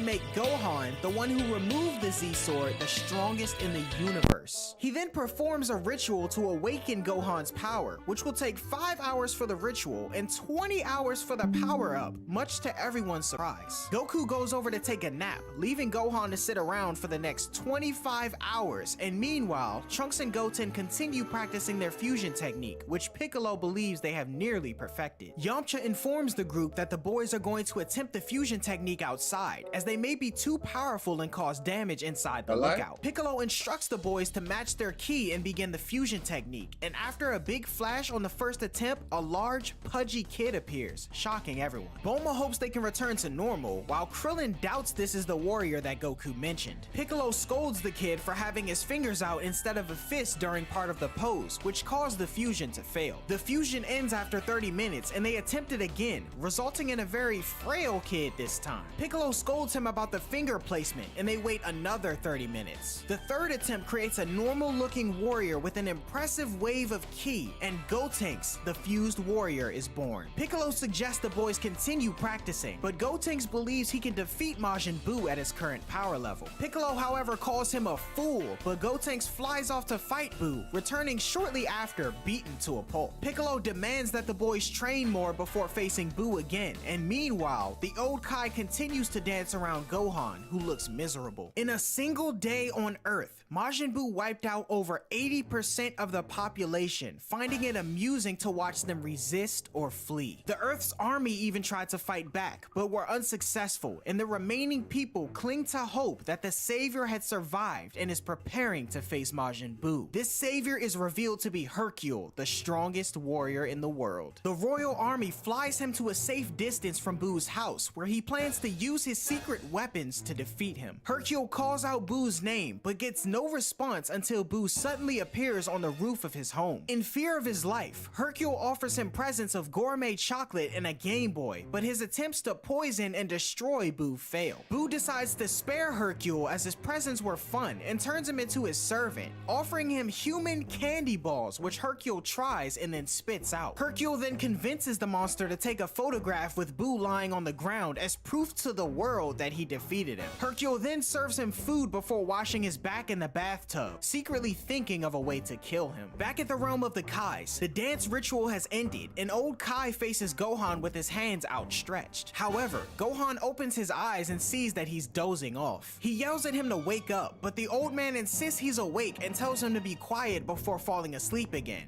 Gohan then thinking to himself that this may be a lost cause. Meanwhile on Earth, Piccolo suggests the boys try fusion as Super Saiyans, warning them not to become overconfident like last time. The boys agree and turn Super Saiyan before successfully fusing into Gotenks. Piccolo is impressed by their strength, but questions their agility. Gotenks tells Piccolo that he'll demonstrate to avoid damaging the lookout and flies off, Piccolo following reluctantly behind him. After traveling around the world, Gotenks lands and waits for Piccolo to catch up. He then foolishly becomes overconfident again and decides to test his power against Majin Buu. Piccolo tries to stop him, but Gotenks flies off, the Namekian stating that they only have one more minute left to be fused. Gotenks arrives at Buu's house to challenge him, but he soon reverts back to Trunks and Goten before running away. Buu comes outside, confused on what just happened, but Hercule tells him that it was nothing important, as no one would dare speak to Buu in such a way. Back inside, Hercule reads a book to Buu, who finds it amusing. After finishing it, Buu decides to resume killing, offering for Hercule to come along, but he declines and offers to cook instead. After Buu departs, Hercule insults and threatens him behind his back before pulling out some powerful dynamite from his bag. He intends to use it to save the world by blowing up Buu and hides the dynamite in a pot, hoping the monster returns soon. Meanwhile, a man and his grandma are walking and trying to hide from Buu when suddenly the woman is shot in the head. The shooter is revealed to be a random earthling and his subordinate, who says they'll all be killed by Buu anyway, so they might as well have some fun and kill others. The sniper then orders his subordinate to shoot the old man, and the two then drive off to the city to find more people to kill. Back at Buu's house, Hercule is shocked to see Buu return so soon and is cooking when the monster returns with a puppy. The puppy has a hurt leg and he can't run away, so Buu decides to heal him. Instead of being afraid though, the dog takes a liking to the one who healed him. Hercule explains that the puppy is happy to have been helped, and Buu plays with him as he happily follows. Hercule offers to get the dog some food and drives away, then planning to detonate the bomb he placed in Buu's house earlier. However, as Hercule sees how happy Buu looks with his new friend, he decides to hold off on the explosion. Meanwhile, the random humans speed through towns, murdering everyone in their path. Back at the house, Hercule asks Buu why he kills, and he reveals that he was taught to do so by Bibbidi and Bobbidi, his creators. The champ tells Buu that he doesn't have to kill and destroy because it's fun, and Buu promises not to do it anymore, much to Hercule's pleasure. The sniper and his cohort then head toward Buu's house while Buu and the puppy play. He then arrives and shoots the puppy as Hercule and Buu are left speechless. The sniper's cohort is confused as to why Hercule is with Majin Buu, but the sniper says it's irrelevant since they'll kill him and become the new heroes anyway. Hercule sees them on a cliff and the sniper shoots a rocket at the house, but Hercule manages to escape while they celebrate their triumph. When the smoke clears, Buu is unharmed and furious. The sniper gets ready to shoot again, but Hercule cuts in, takes out his cohort, and furiously beats up the sniper. Buu is calmed down by the end of the beating, and Hercule sees that the puppy is still alive as Buu heals him again. Dende and Piccolo are watching from above, and Piccolo is concerned about the situation. In the midst of Hercule and Buu's celebration though, the sniper shoots Hercule with a handgun and runs away. Buu is enraged more than ever before, but heals Hercule and tells him to flee with the puppy or they'll die. Hercule is confused, but Buu insists, so he runs away. Buu releases a massive cloud of steam that begins to take shape, causing concern for him,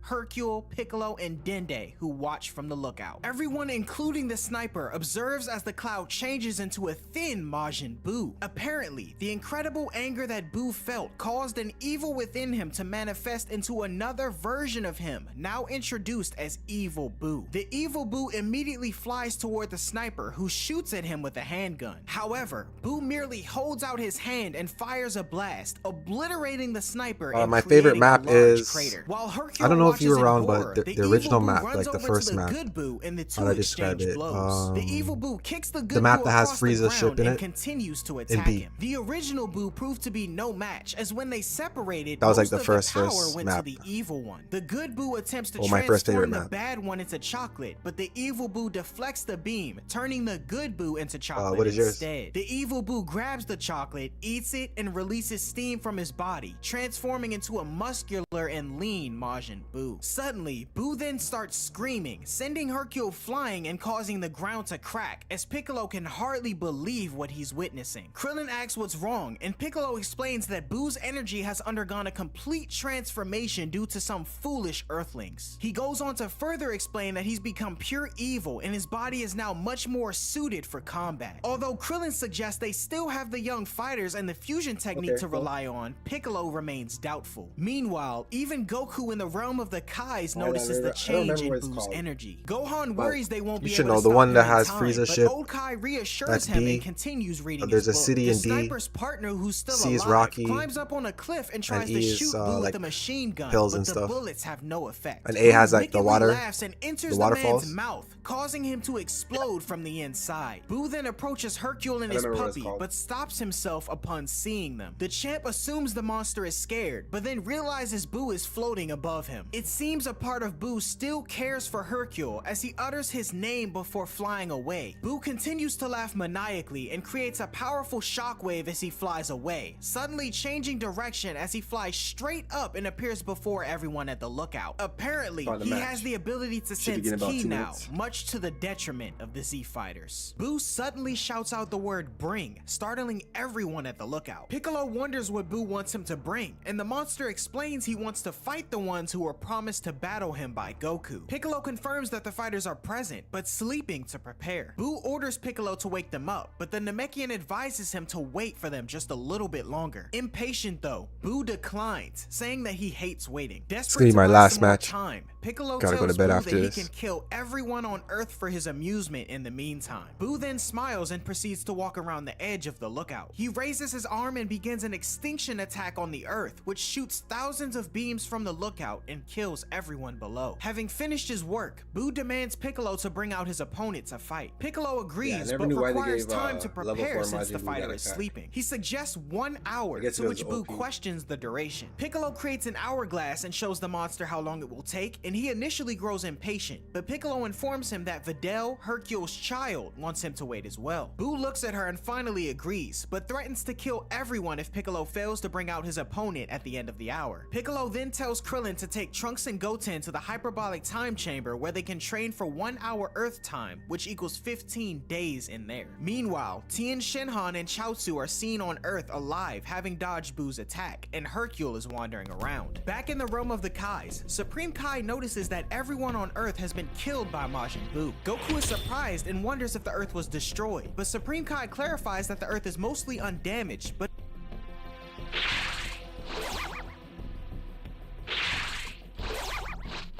Hi, Captain.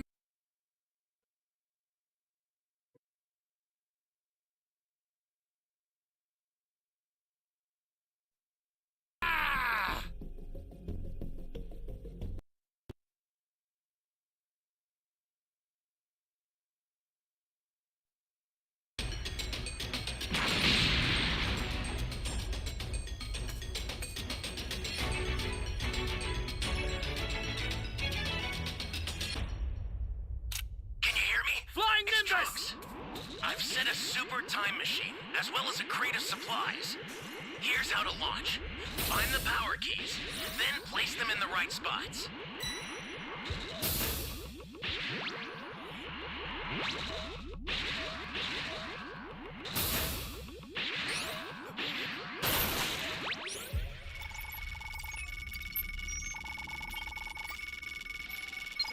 Thanks.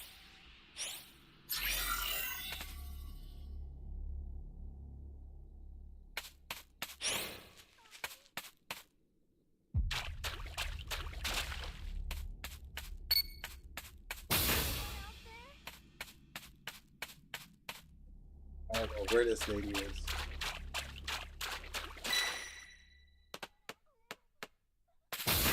She's down there somewhere.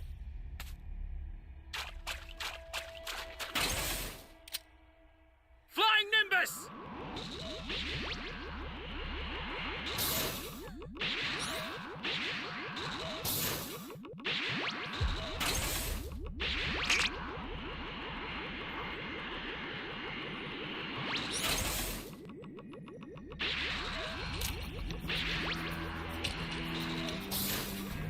You found a power key. Last game, Go slot it. trying to find this EP took That's forever. a new power key. Place it now.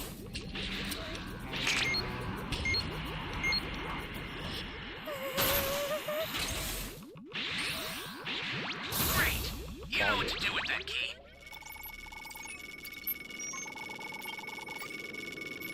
You're my savior.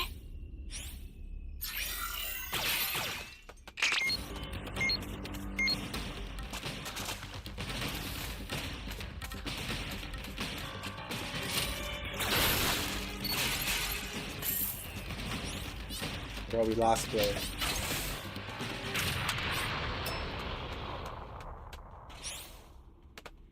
Flying Nimbus!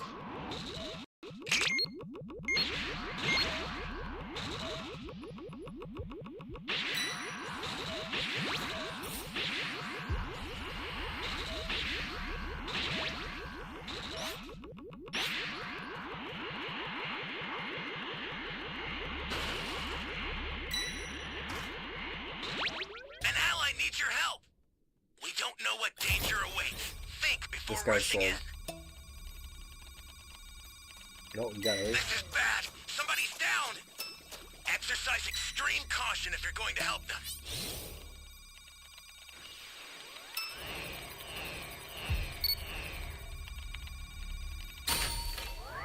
Flying Nimbus!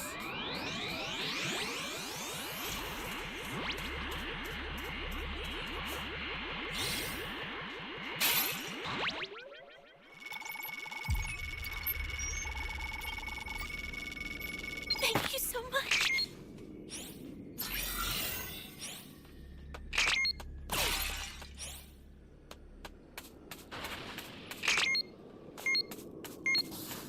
Hey, great! You found another power key. Use it quick. Thanks.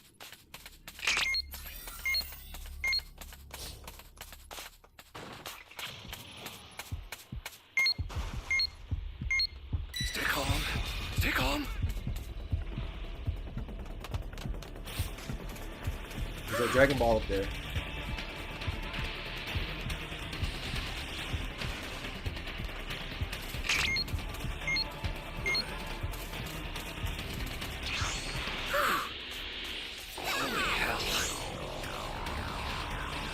An ally needs your help. Flying Nimbus! We don't know what danger awaits. Think before rushing in.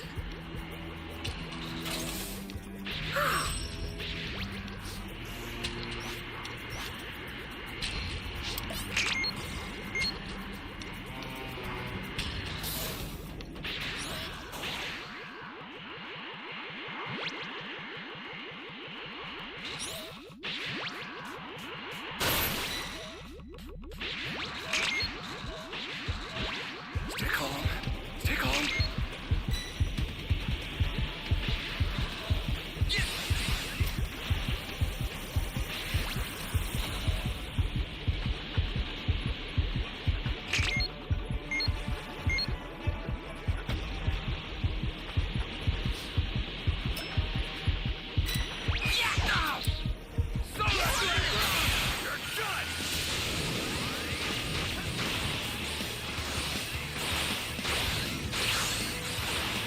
Go for the stun.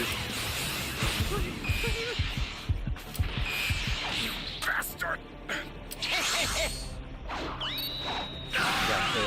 Beautiful.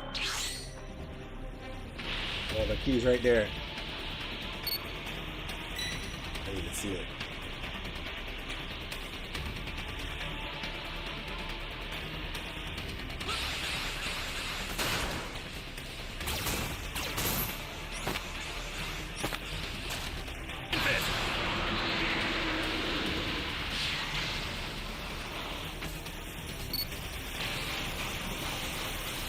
This is bad. Somebody's down. He's gonna count the key. Exercise extreme caution if you're going to His he found it.